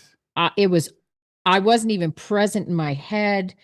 I'd be playing and my bass player would say, G, you're supposed to be in G. I said, I am in G. And then I'd look at my hand and my hand was in C because someone had danced past, or the light, because I have a vision problem. So my brain would just go, and I thought I was playing. That's very disturbing, when you think you're in control of your own hand and you're not. So I had to give it up. And it took me months to recover from attempting to do a show. So I had to give it up. And all that time I had bookmarked, managed that band. And I did everything to get that band where it was. And to give it up was just like giving up all my work and everything we'd done. But you know what? It happened for a reason, because I wasn't writing songs. I had maybe written 27 songs in, I don't know, 10, 11 years or something. And so probably it's been 9 years since I was injured. So probably in the last 7 years, I've written either my own, or there's been collaborations, obviously, mostly Kid Kane, of course. I've probably written 120. So I'm over 140 now. So 85 to 90% of the songs I've written have happened since the brain injury at this age. And I'd never had radio play before. And I'd never been part of a music community that really embraced me and encouraged me before. And I'd never won any top 10 spots for my songwriting. I didn't believe I was a songwriter because I was so busy working in an office and managing that band. So I now realize what it's like to be a solo artist, and that it's kind of freeing, because now I can just focus on what I want to do. I really miss the camaraderie and our touring and our playing and the tightness of that band. And I do it again here and there, but I've learned how to stand on my own 2 feet and accept the fact that I am an artist in my own rights, and I am a songwriter. And I really, much as I love collaborating stuff, I really don't need anybody else except myself because before I thought, who's going to ever want to hear me? That they just want to hear me with the band, which is true in some cases. Some people never come to see me or listen to my music because they loved the band. But I've also got, there's a thing in Alberta here, central Alberta. The Albertan runs this thing where it's the Reader's Choice Awards. And as a solo artist, I got a bronze for the most popular musician in central Alberta. Me, little old me, all by myself, brain injured and old out here. So I've learned you don't need other people. It's great to collaborate. Never turn your back on that, because I never was going to do it until Terry Dean from England. And that paved the way for me with Kid Kane and our magic. But the magic and the artistry lives within yourself. So don't think you can't do it. You can. There's magic in all of us. You just have to allow it to come out, and don't be afraid to do it alone. Perfectly said. Absolutely perfectly said. I had a point I was going to make, and it's just gone from my mind. I talk too much. No. You make very, very valid points about being an artist. That is, again, the difference of being an artist, growing and understanding that what your wheelhouse is as well too, what you were here to do and write. We'll shift, because I'll come back to this. So let's talk about animals. Because I know it's a big passion of yours. We talked about it before the show. You love animals, and I think I love animals too. I only own a fish at the moment, and the reason I don't own animals is because I don't have the funds to house one. So I don't have one at the moment. Yeah. And that's the most responsible thing I can do for an animal right now. But you virtually have a farm. Well, what is when I was little, like I told you, that School Day Treasures book, it was always, since kindergarten, what do you want to be? Singer. And I wanted to look after animals, those two things. So if I die tomorrow, everyone can know that I've fulfilled my lifelong dreams and destiny. I know why I'm here. Take care of animals and to sing and write songs for people. That's why I'm here. That's why I was saved in my accident. I worked for the Stampede for 13 years. I've worked in oil companies. I was in a couple of oil companies out here when I had my accident. So I was quite capable of looking after my animals. And I was in a 21-year relationship. And so I have 8 horses. I have 3 mini horses. I have 4 or 5 donkeys. I've got pigeons, dogs, cats, mules, and a big chunk of those are from Bear Valley Horse Rescue, which is here in Alberta. They're always looking for donations and volunteers. Just giving them a little plug, because without them, since my injury and this last year, I wouldn't be able to continue doing what I'm doing. So they have really, they're there to rescue animals from slaughter and all sorts of terrible situations, but they also rescue people. So, man, amazing. So now I'm at this point. I was telling you before, and I'll tell everybody, the relationship has been over for quite a while, but I've now been abandoned in all this responsibility. So, I'm keeping it going as long as I can, but like you can only do what you can do. And I'm faced with possibly losing everybody. So it's extremely painful right now for me.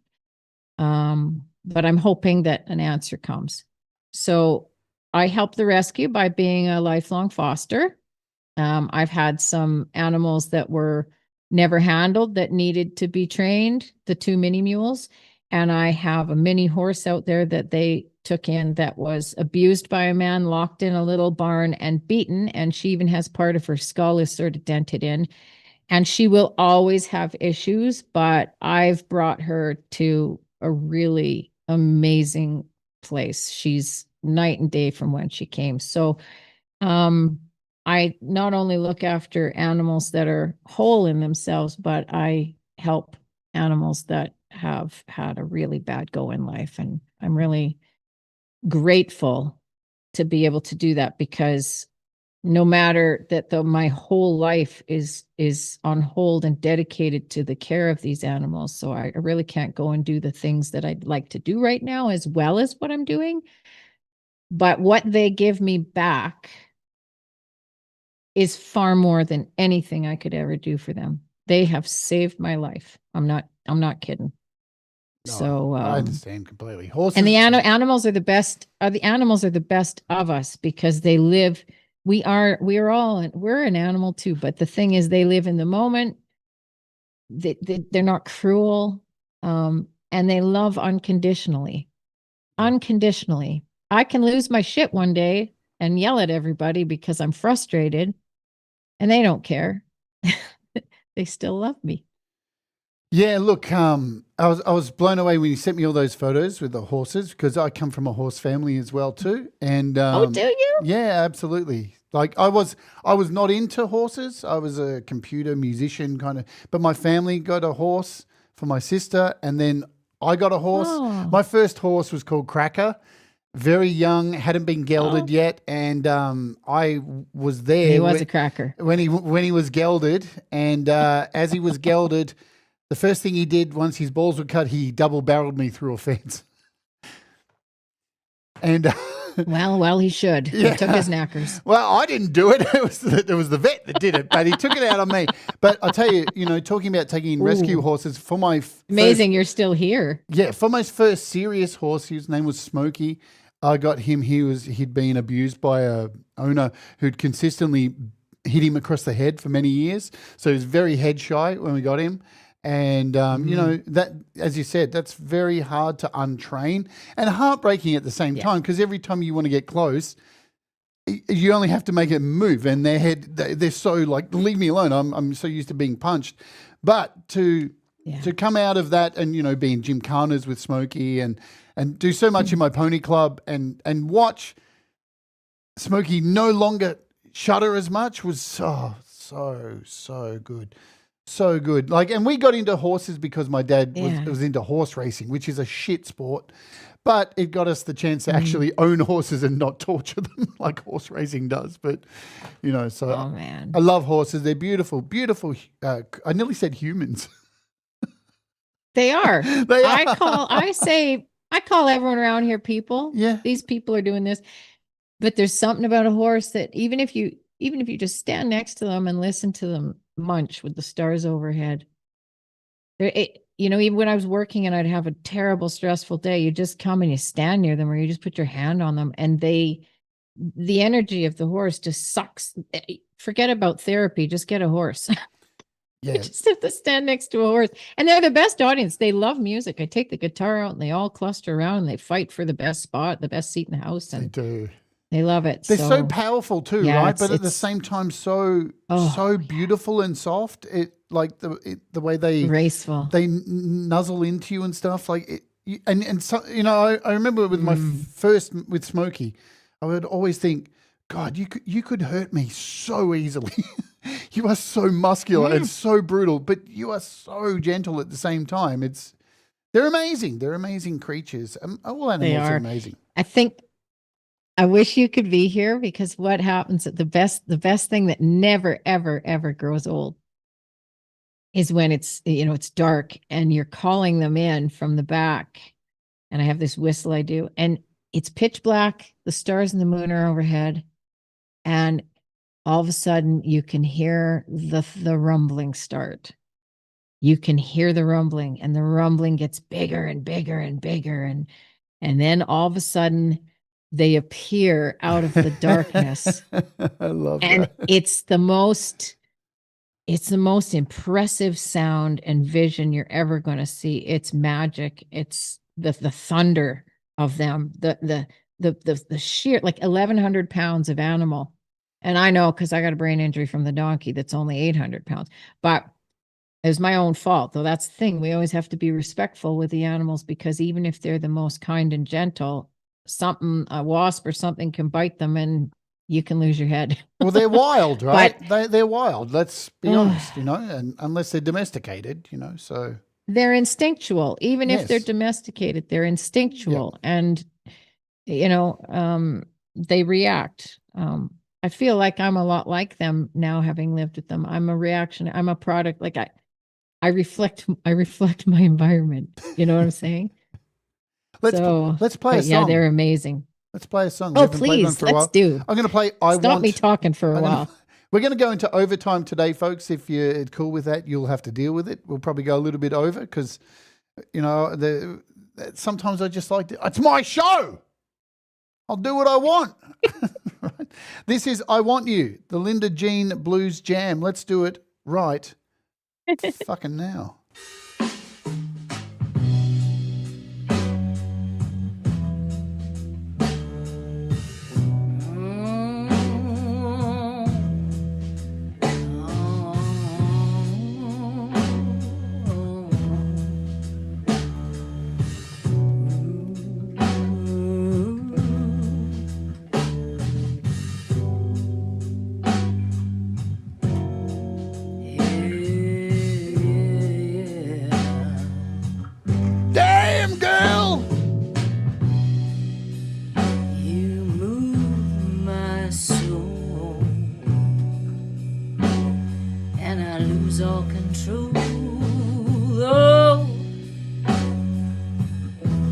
Everything I've known,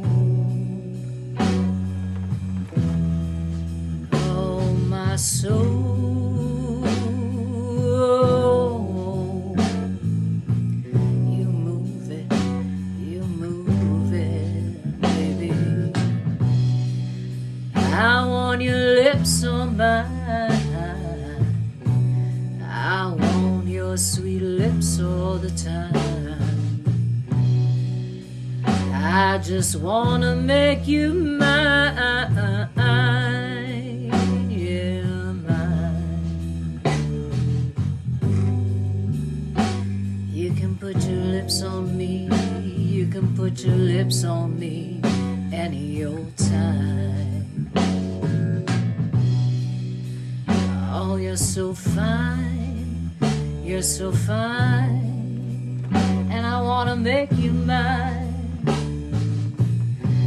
Your fingertips on my body all the time, all the time. Oh, I want your lips, I want your fingertips on me tonight. Ooh, yeah. Oh, I want you to make me yours, and I wanna make you mine.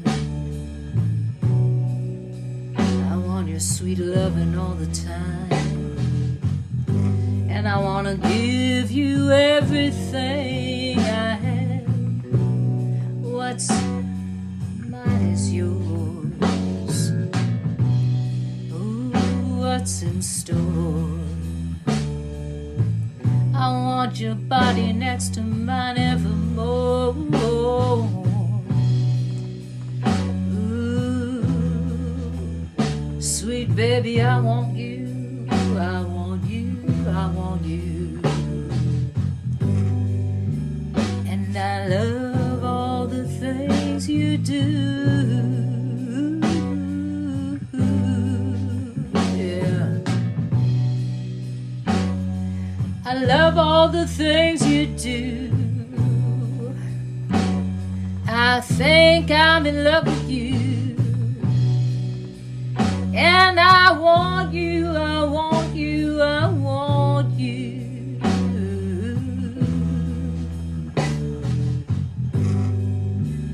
I want you now, I want you now.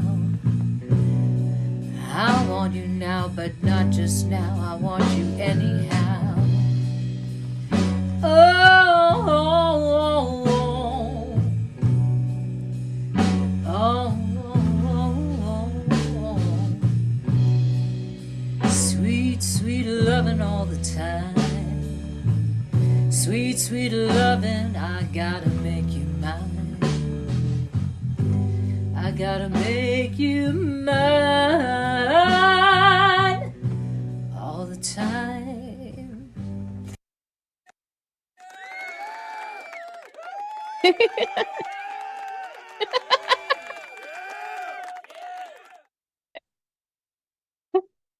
Is everyone okay out there? Jade. Is everyone all right out there? I'm talking to the men. Anyone And need the some women. cold water? I was going to go and get my spray bottle. Damn. Yeah. Yeah, you probably should do some more blues stuff. Absolutely. Just there we go. So this is an interesting one. The reason I thought that this might be an interesting one to do is because everyone always hears my fully produced stuff. This was a milestone for me this year, this song, because what I did is my brothers always said I should sing the blues. It was my brother that said when I had the brain injury, it's okay that you've lost your band. It's okay, because what you need to do is start a YouTube channel, and then you can still share your messages and your music. So thank you, Roger. Because of my brother, that's how I met all of you, and it saved my life. So since he said I should do blues, and I'm learning new things about my vocals. The more songs I do with Kid Kane, it's really, when I write with Kid Kane, we respond instantly to each other in this most perfect way. It's sometimes he's writing a song and I'm writing a song at the same time. We don't even know it, but they're answering each other. It's wild. I've never experienced anything like it. It's like he's way the hell 40 hours away drive on the other side of Canada, and we feel each other's vibrations all the time. So that being said, I thought maybe now's the time to try blues, because I'm going through a hell of a lot more heartbreak right now. And so what I did is I just searched blues tracks on my laptop, and I have this little Sony thing. So the track's coming through here, and that was the first time I did this. I just hit play on a random track and thought, I'm just going to let the music tell me what to sing, and I'm just going to open up my mouth hole and let whatever comes out come out. And I recorded it on here. So that track you just heard, the music's coming out of here. I'm singing like just without a mic, and I'm recording it on here. And look how good it sounded. So that's another lesson for people. You don't have to know how to record yourself. You don't have to have the money to record. Like with the amazing phones and things we have now, you can do this stuff. You just have to do it. So anyways, I opened up my mouth on this one, and the music was damn sexy. And so guess who I was singing that about? I think everybody by now knows. So anyways, you'll have to, it just came out. Who? I don't know. I'm slow. Frank Terzo. Frank Terzo. Oh. Okay. I'm kidding. Frank played it on the Community Pulse, and when he's playing it, he said, "I know that every guy out there is listening to this thinking she's singing about me. So maybe I shouldn't tell you who it's about because then it'll break the illusion of the magic of it." That's it. But you all know who I sing my songs about. Come on, honestly. Not everybody. Anyways, Not I thought that everybody was an knows. important song. Not everybody knows. I'm Kid Kane's baby. Ah, there we go. I just said it out loud. You know what? Let's. I want to ask this, right? So, rehabilitation. Would you say that music was your biggest part in your rehabilitation and starting a YouTube channel? Music and my animals, because there was a lot of days where I thought I can't go through another day. I'm not suicidal, guys. I've never been that way. Life is too important. But there's days where you go, and especially with this last year, with everything I'm going through right now, there's days you go, I don't know how I'm going to get through another day. And then the next day comes and you think, I can't get out of bed today. And it's like, oh, they all need to be fed. I need to fill that trough. I need to do this and that. So the animals keep me going, and the music fills my soul. And the instruments have, my hand. I mean, there's always going to be a problem. When I get overloaded, the symptoms come back or they get worse. So I have had the hand break down in a couple of shows lately. But the beautiful thing is now I have mechanisms where I can do workarounds. I know not to freak out, just to breathe and the workarounds. And I know to hang on to my voice for dear life because that's the anchor. So, yeah, music and what has truly, because I'm out here completely alone, what has truly saved my life is all of my friends here. And there's times where no one really listens to my music and I think, well, maybe it's not very good, but you all do, and you all support each other and you encourage each other. And I'm going to cry, but you all mean the world to me. You've changed my life. We're very lucky. We're very lucky to have this kind of thing, and I see. We're very protective of this kind of space because we're in a world where our algorithms are feeding us negative shit as much as it just continuously wants to feed us bad shit and wants us to argue with each other. And I love this because, like, regardless of the music, just for the majority, we it's like we refuse to take part. No, we're not going to fight with each other. No, because every community has its dramas, and they've been in these communities as well. But what I love about it is that, for the most part, if there is a drama, we haven't made a thing of it. We do our best to let's just move forward, and that is the strength of a community. Yes, just don't buy into the bullshit. How did you find this community? Who was the gateway drug that led you to this community? Jeez. I didn't even know how it all worked. My first YouTube friend from my previous channel, because I lost my first channel, and see, when something bad happens, there's always a reason for it, because I didn't know anybody with my old channel. So I had to restart this channel, and this is where all the magic happened. So that's why it happened. But my first YouTube friend was Darius, and my second one was Randy Miller, who is a wonderful bass player. So both bass players. And Darius heard one of my early songs also, "You Make Me Love to Leave You." And he asked if he could collaborate. And I thought, I'd never written a song with anybody before. I just do my thing. And I didn't ever really want to do anything with anyone else because I didn't really think I was good enough and I didn't know how to do anything. But what he did is he took my video, he played bass on it, and he made it sound really good and made a little video. So I really didn't do anything. So it was kind of through him that I realized that, oh, there's other musicians out there. I can make friends with them. I can go hear their stuff. They'll come hear my stuff. So that's kind of how it started. But I guess the way that I actually got to know this community was during the whole crazy lockdown time. I heard Frank Turzo sing his song. And it meant something to me.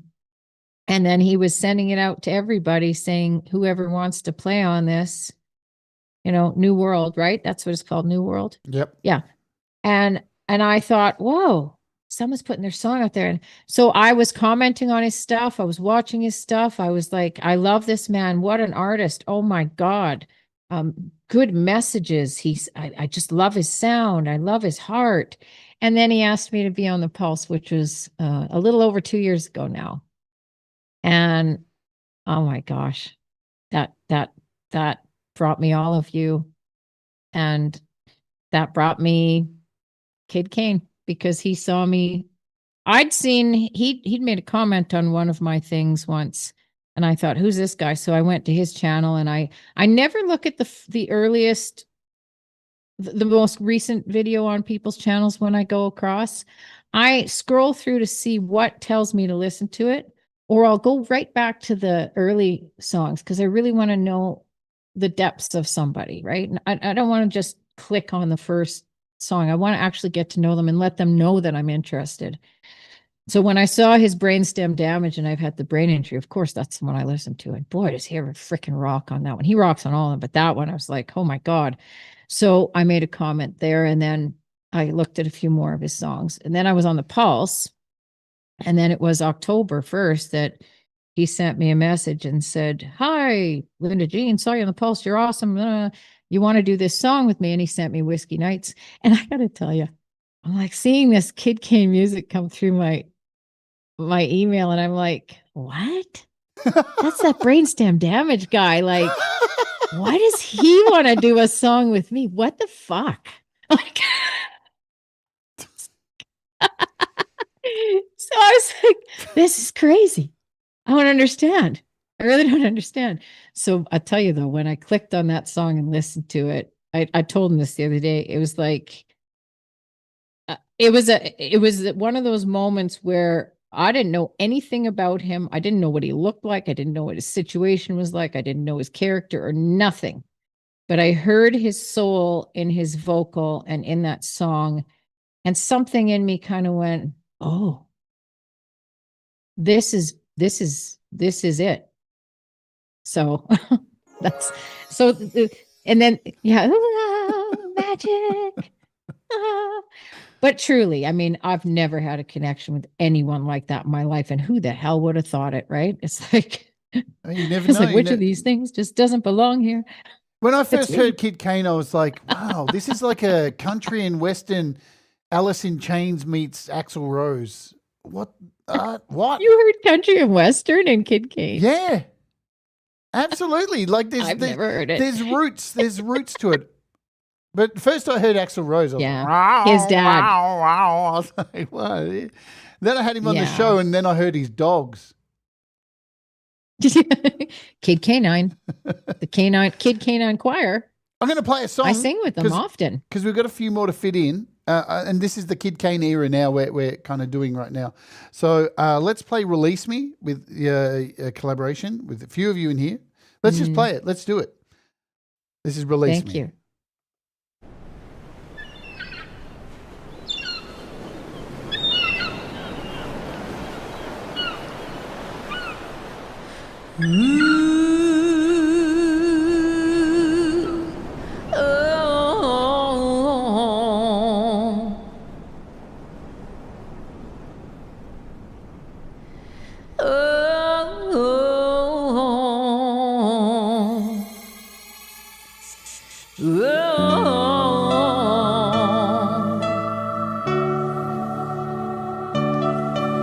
Been a long time, been a long time.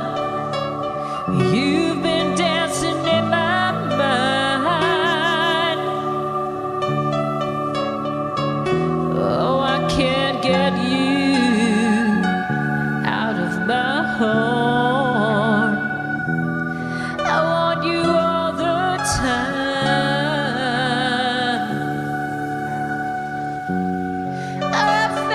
You, I fell for you right from the very start. Oh, but something just ain't right. Because we're still miles and miles apart. Ooh, release me. Oh, baby, please don't tease me. Please, please release me.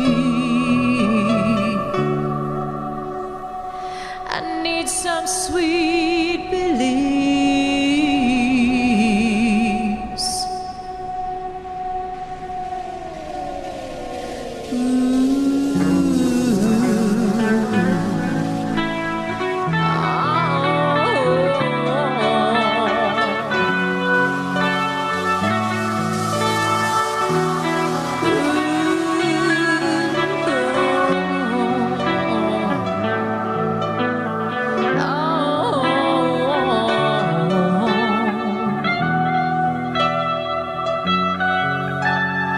Some people come, some people go, but you feel like home.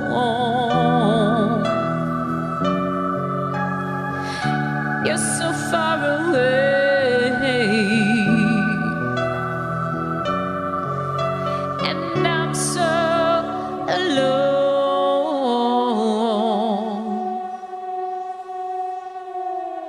Oh, sweet baby, come on home.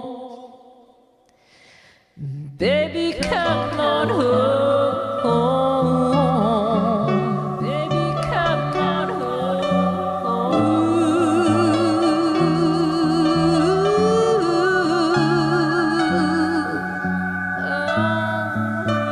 Oh, release me. Just come on home. Baby, come on home. Don't wanna be alone. Release me.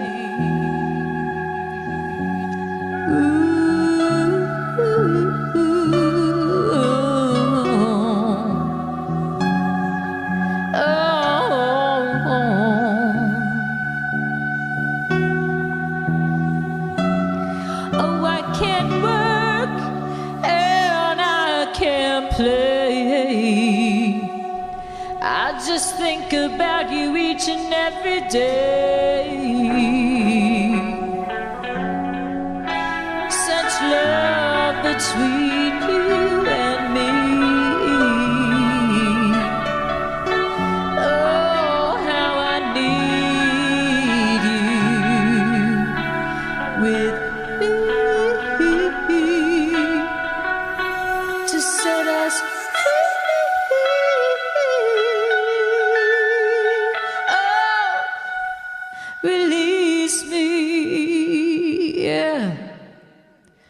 Oh, sweet, sweet, sweet.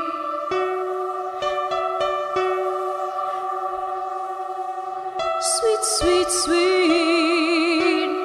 Oh, sweet, sweet, sweet release. Ooh, oh. Sweet, sweet, sweet. Oh, baby, please don't tease me.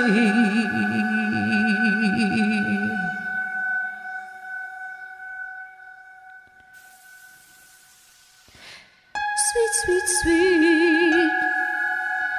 Sweet, sweet, sweet.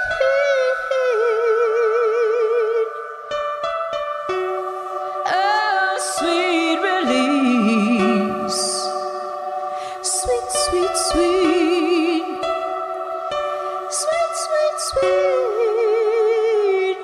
Oh, sweet, sweet, sweet. Sweet, sweet, sweet. Oh, baby, please release me.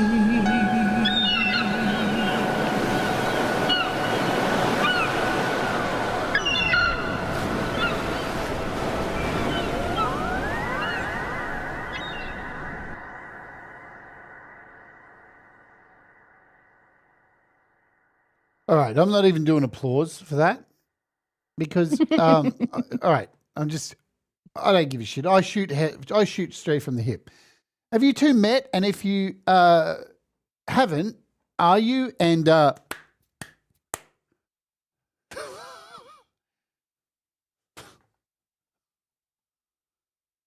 Oh, Jade. yeah, it feels Can we like be best friends? It feels like you're already fucking. I feel like through you're your- my best friend. It feels like you're already fucking through your music. I'm sorry to be so crass, but that does.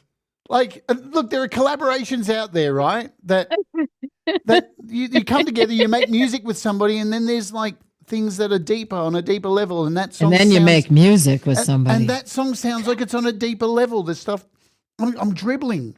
Yes, I need a towel. I know. So I know. Have you met in I'll tell real ya. life? Have you physically No. met? No. Is it going to happen? And are No. you excited for that day? You know what? It hasn't happened because, strangely enough, every single thing about us is the same. Like, Yeah. imagine I'm getting to know him last January when I was at home for my birthday, and I'm at the airport, and he tells me he's written a song for me, and he's wanting me to hear it before I get on the plane. And it didn't come through, but he talked to me briefly at the airport before they put me on the plane. And he told me that he's still in the same house as his ex. And I shrieked, he's in my earbuds, and I shrieked, "You still live there?"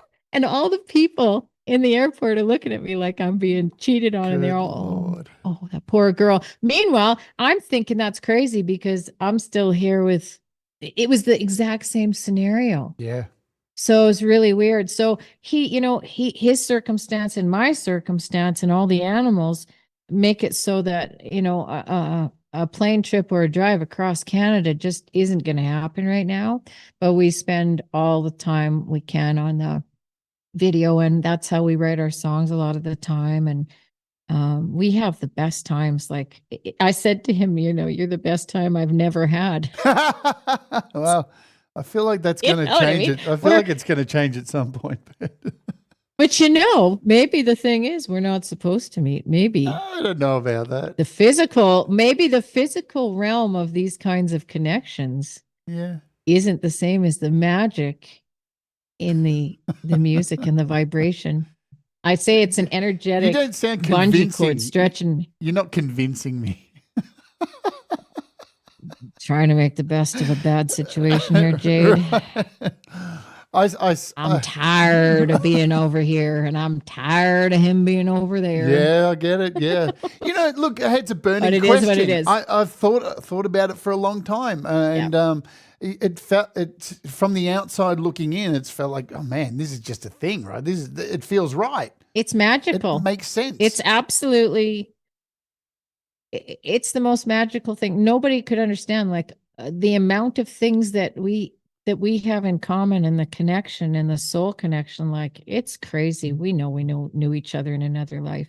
Now with that song, I wanted to tell you something about that song. So, we had a year where our flow was just continual. And then he was getting busy with some stuff, and I was freaking out. I was like, oh no, our flow is going to get stopped. The flow is going to get stopped. And what am I going to do now? Because I don't want to lose that flow that's happening.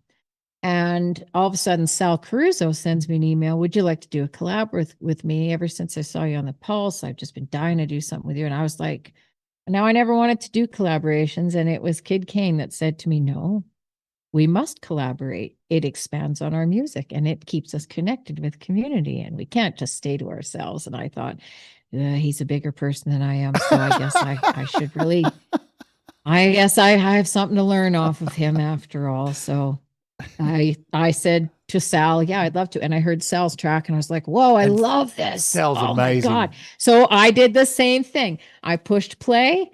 I had it coming through here. I opened my mouth and I recorded it. And that was the song. I never changed a thing, except I did record it in my system. So that's there's a number of things that are so special about this song. So when I opened my mouth and sang it immediately, it was a complete ad lib. I wrote that complete ad lib, just like the other one, I Want You, exactly the same thing. But it was because I didn't want to collaborate with anyone else, because I didn't want to break that connection and that flow. I was so afraid of losing that because it was so magical, that there I am sitting inside of Sal's song, reaching desperately across Canada, across our universal bungee cord, singing to Kid Kane.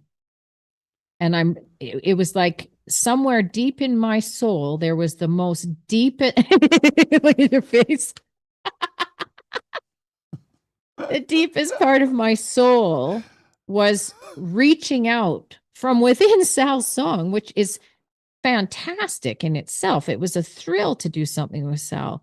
And yet I was at this point where I was so worried about losing that connection somehow.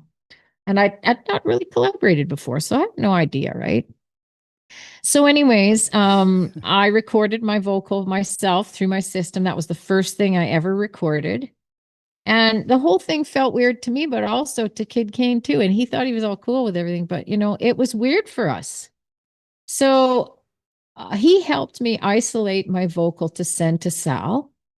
And then I sent my isolated vocal to Kid Kane and said, you know what, you need to have this because it's for you. And he sent it to Lenny and said, Lenny, he took a vocal with no click track, no nothing. And he said, Lenny, can you do some guitar for this? And Lenny, it felt that song so deeply that it became so vitally important for him to do absolutely what was right with it, that he painstakingly made sure that he didn't override the vocal. He wanted he felt the emotion and the vocal of that song, and he wanted to support it subtly and beautifully. And he really did. And then he sent it back to Kid Kane, and Kid Kane, he just felt like he produced it. He put the synths on it. And he did the video. And then the two of them videoed me to play it for me. I really didn't know what they were doing. And they played it for me, and then Kid Kane played it for me again later, just he and I. And I've got to tell you, I for the first time in my life, I was kind of speechless. It was the most magical thing that's ever happened to me in music, because my soul was reaching so desperately to him from within someone else's song, and he felt it and heard it. And the two of them absolutely supported where my soul was coming from. And I felt exposed. I felt like I felt like my soul was naked. It was shocking, magical, wonderful, so I feel bad because Sal's version is freaking awesome too. I mean, listen to him play. I mean, but thank you, Sal, because you were my third experience with collaborating. And because of you, I found the greatest vocal I've ever done, the greatest writing I've ever done, and a magical soul connection through my vocal that reached all the way across Canada to those two. So you can hear it. See what happens. You can hear it in there, right? And thank you for mentioning Sal, because I'm going to reach out to him today. I want him on next week. So he's been on my list. Yeah, he's been on my list for a while. So we'll see if he can make it for next week, because he is an incredible artist. Yes. So collaborations, I'm not going to talk about collaborations. I'm shit at them. I'm too much of a control freak, and collaborations can be really crippling too. Right? Yes. I'll just admit this. We're talking to Viv yesterday about when you're a really good singer, how people can want to work with you, and it's hard to say no sometimes with collaborations, because you want to please people, and you end up forming a list of things that you have now, and then there's this added pressure to try and do this, and you can have a meltdown over it, right? So it's okay to say no. Yes, I agree. It's okay to say no at the same time. I'm the same way. You should say no at the same time if you can't do it, because it'll fuck with your mind and cripple you. We've got two more songs to play, so I'm going to play this one, and then we'll come back and talk about what's next and all this kind of stuff, my last question. So we'll get all of them in today. because I did, folks, the reason we're going overtime is I added an extra song, the opening song that we did today. That's on me. Thank you, Jade. But I felt like that song needed to be played. So we're going to play Ride 'em High, another collaboration between the Love Boat. Anyway, so I'm such a shit stirrer. Anyway, let's go. This is Ride 'em High. Let's do it right now, baby.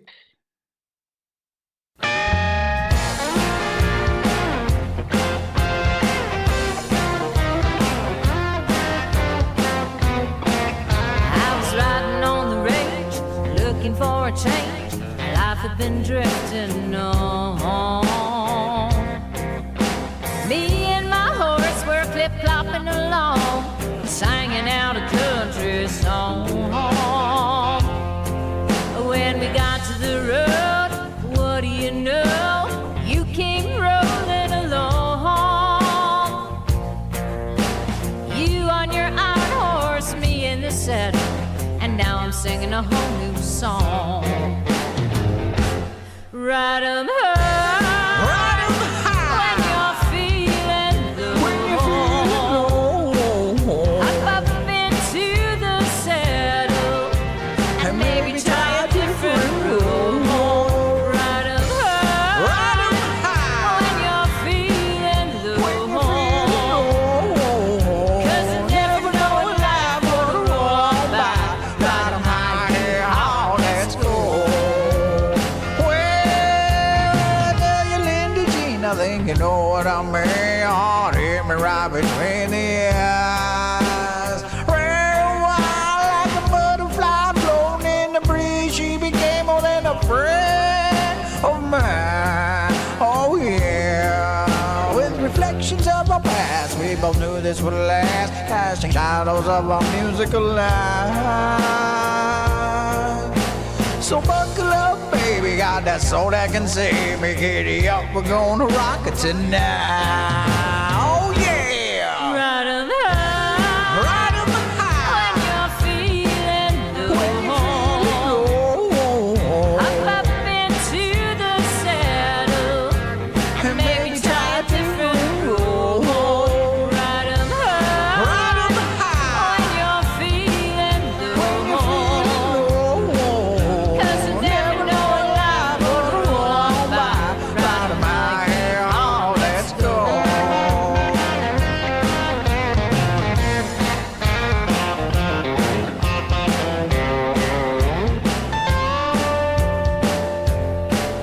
You and me were so different, and yet you were heaven sent. In a dark room, you turned on the light.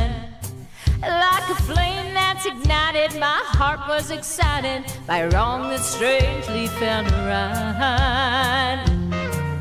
When I should have said no, what do you know? I said yes instead.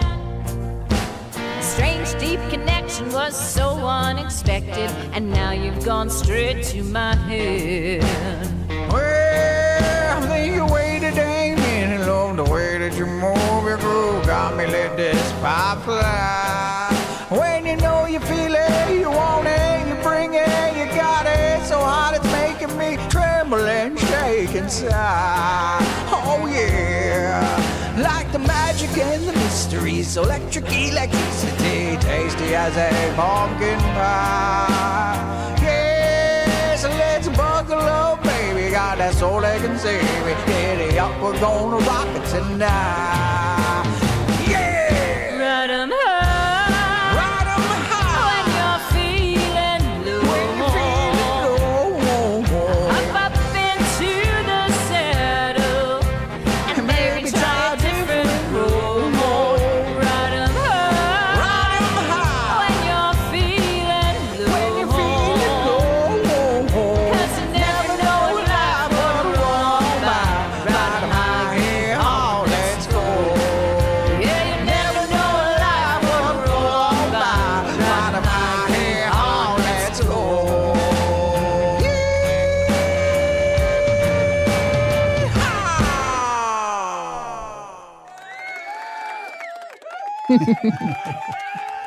Awesome.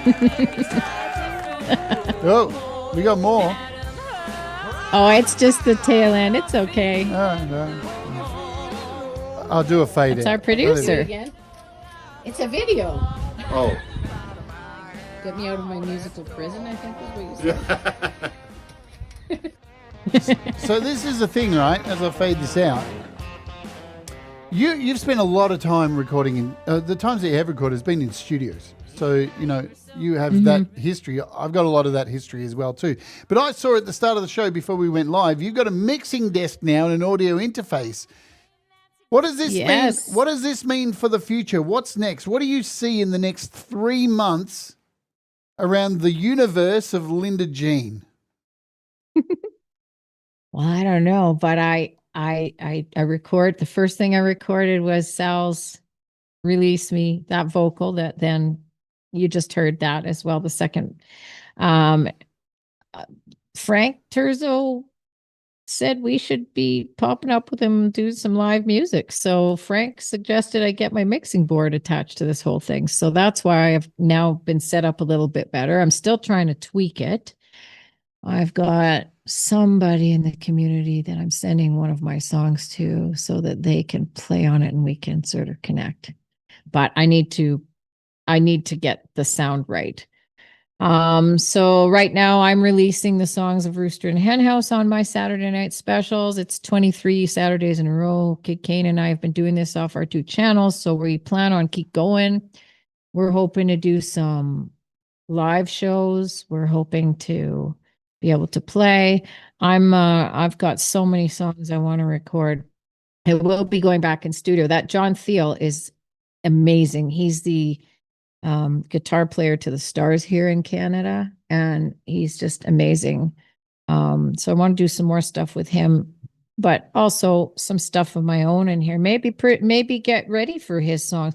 I have an idea that I really need to record every single song I've ever written, and maybe just me and my guitar, which is quite simplistic. And the album the box set would be called As They Were Written. So maybe that's something I'm going to do. But I know Kid Kane and I have a lot of ideas and flow between us that we're going to get back to as well. So it's a new part in our journey where we're still writing together, but we are also doing. So now we're trying to remember how to be individual artists, but still create together. So that's what we're doing right now. Easy peasy. And you forgot Hubba Hubba. Anyway, so we also You. I know. I'm fucking dying. Don't forget. I want to hang out with you every day. Don't forget, folks, you can support Linda financially by heading over to her Bandcamp, which is in the description, and go and buy some of her fucking music, right? Do that. It helps because there's a lot of love and a lot of passion in this music, as you've heard, and she's just amazing, right? So we all know that. The last question I'm going to hit you up with, hit everybody up with, is if you were going to give advice to somebody just starting out making music or doing anything creative, when would be the best time for them to start? Immediately. Bang. And that's, just feel what's in your heart and your soul and let her out, because somebody out there is going to connect with it. Even if it's just one person, you're going to make a difference by sharing your soul. Too many people are closed from each other now and looking for reasons to hate each other. Yep. We need to connect, share love and share our souls. Fucking do it, because tomorrow you might fucking die. Right? You don't know what's around the corner. Make it, do it, get it done. We are going to close out. Oh, before I do, I got to read some announcements of stuff that's coming up on my channel, my stupid little channel here. Let me just get this thing here. So I've got a dump set today. So tomorrow on my other channel, Walk With Me, I'm very excited because it's the episode where Brad Example came and stayed with me for 3 weeks. So you'll get dumped over there at the end of the show if you want to go and check that out tomorrow at this time, the normal time that we start off. So that's happening tomorrow. There's lots of great music happening across all the channels for the Friday thing that happens. You know, Gary Hubbs, Pole Vault, Laurie's Mishmosh, Leela, Valerie Butt. There's so many. Lisa Noel, who I see is here. Hello, Lisa. I think she's live tomorrow. Hi, Lisa. Hello also to Les Nagy, Pete Johns, people I missed who are coming through. Also, this weekend on my channel, the opening hour we're doing, if I can even find it, I'm doing a community covers episode where I'm singing your songs. So if you're in this list here of people, you could get up on the list. So I'm doing community covers this week. The rant that is coming up this week on the channel is a very interesting rant. I think it's super, super interesting. It is about the death of gas, which gas refers to gear acquisition syndrome. I've been doing some studies and gear is not selling like it used to. Probably because the world's fucked and nobody can afford to even eat. Another reminder, Songtember is coming up in 2 weeks' time, my friends. If you don't know about Songtember, Pete Johns runs it every year. It's a song in a month challenge to create, record and release a song and put it out. Everybody gets involved. I'm doing a kickoff party on the day before September 1st, and it's my birthday party as well too, so hopefully you can come and join us for that. Those are all the announcements I need to make. And let's get into this last song because we opened today's song with Brain Cell, and we discussed this at the top of the show. We kind of thought it was fitting to end the show with, where are we? Get my songs all with Write It Forward. Tell us why we started with Brain Cell and why we're ending with Write It Forward, Linda.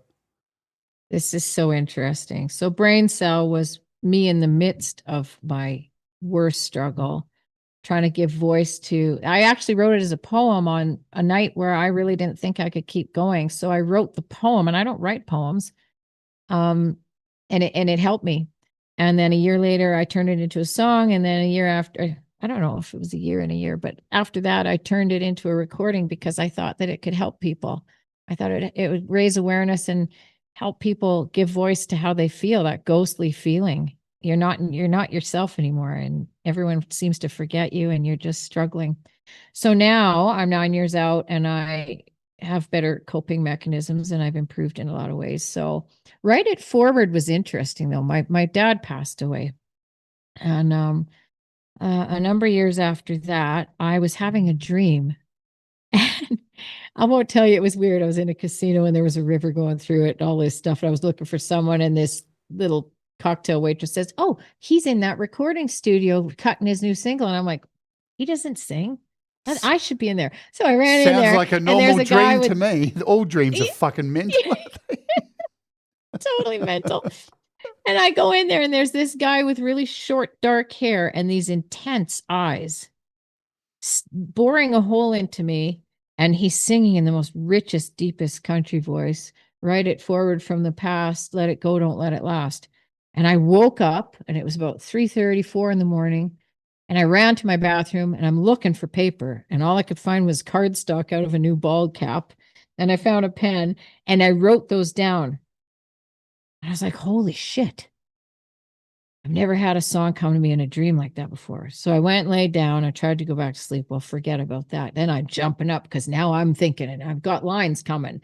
And by about 3:00 the next day, I had the song written. And I believe it was a message.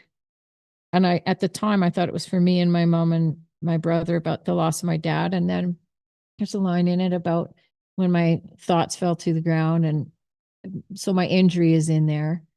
So it's like a message for me to move forward from my injury. It's a message for us to move forward from me and our grief. And then years later, my uncle passed. So his family really connected with the song. And when I recorded it, I did the first recording the same time I recorded the vocals for Whiskey Nights. And without even knowing Kid Kane, really, I really felt that song was for him as well as for me at that time. Not even knowing what he was going through, I felt that it was for him. So anyways, it's interesting how it seems to be a song for everybody that came through me for a reason. So it's a really important song in my journey. And the beautiful thing is, last summer I was taking video for it, and Kid Kane, was assembling it into the beautiful work of art that the video is now. And my soul pony had passed away. So he kind of surprised me in the beginning about where I'm talking about thinking about loved ones that have passed. He put a little tribute to Mr. Goat in there. And boy, when he showed me that video, he nailed me. Like that, everything he did is so me. We worked so well together. Did I just, oh, you're thinking about the words nailed me. I saw your face, you dirty thing. You and I really are kindred, aren't we, I Jade? know, right?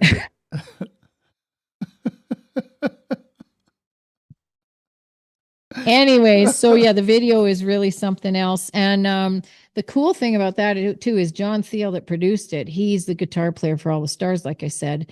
And the bass player that he brought in, the drummer is fantastic. Andre Wozicki, he is fantastic. But the bass player he brought in is the bass player from the Roadhammers, which is #1 charting famous Canadian country band. So when he brought Chris Byrne in on that, I couldn't even believe it.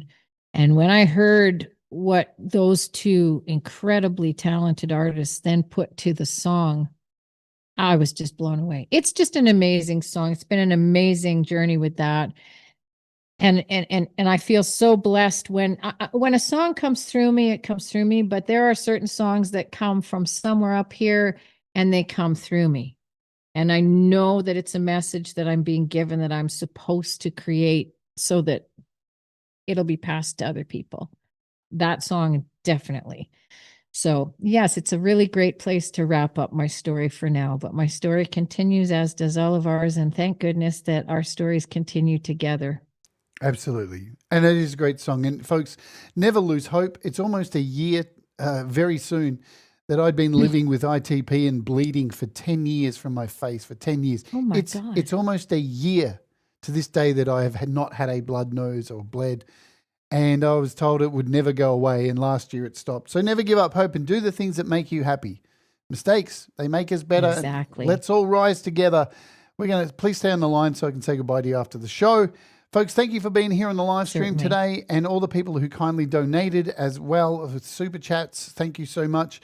And yeah, let's get out of here. Thank you so much for having me. And thanks for coming to cheer me on, everybody. I love you all so much. And hit like and subscribe and all the stupid stuff that YouTube makes me say. All right, let's do it. This is Write It Forward. Linda Jean, our fabulous guest today. Let's, for the last time, fucking Oja!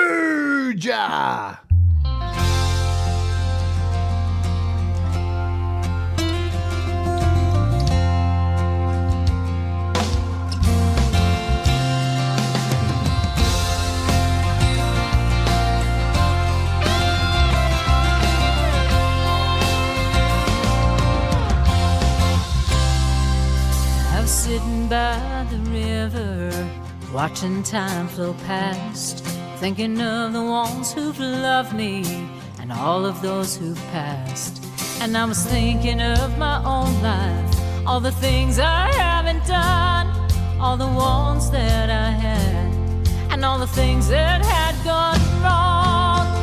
Riding forward from the past, let it go, don't let things last. Write a song, strong and sing it loud, for the days here, don't hesitate.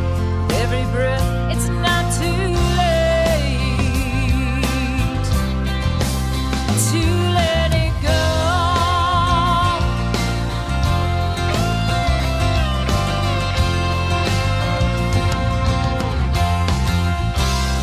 Five long years have slowly passed since my thoughts fell to the ground.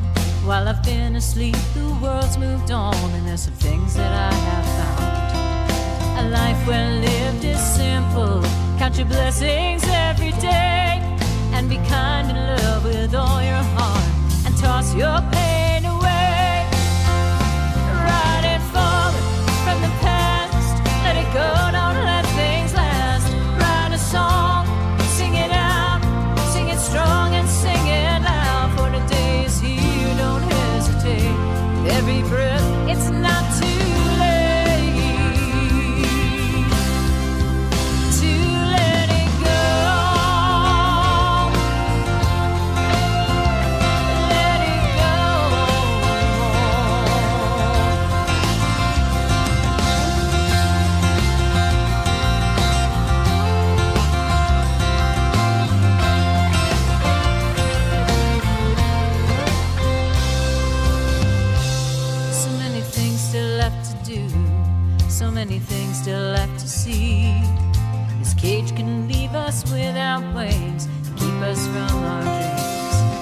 like those who've gone before us.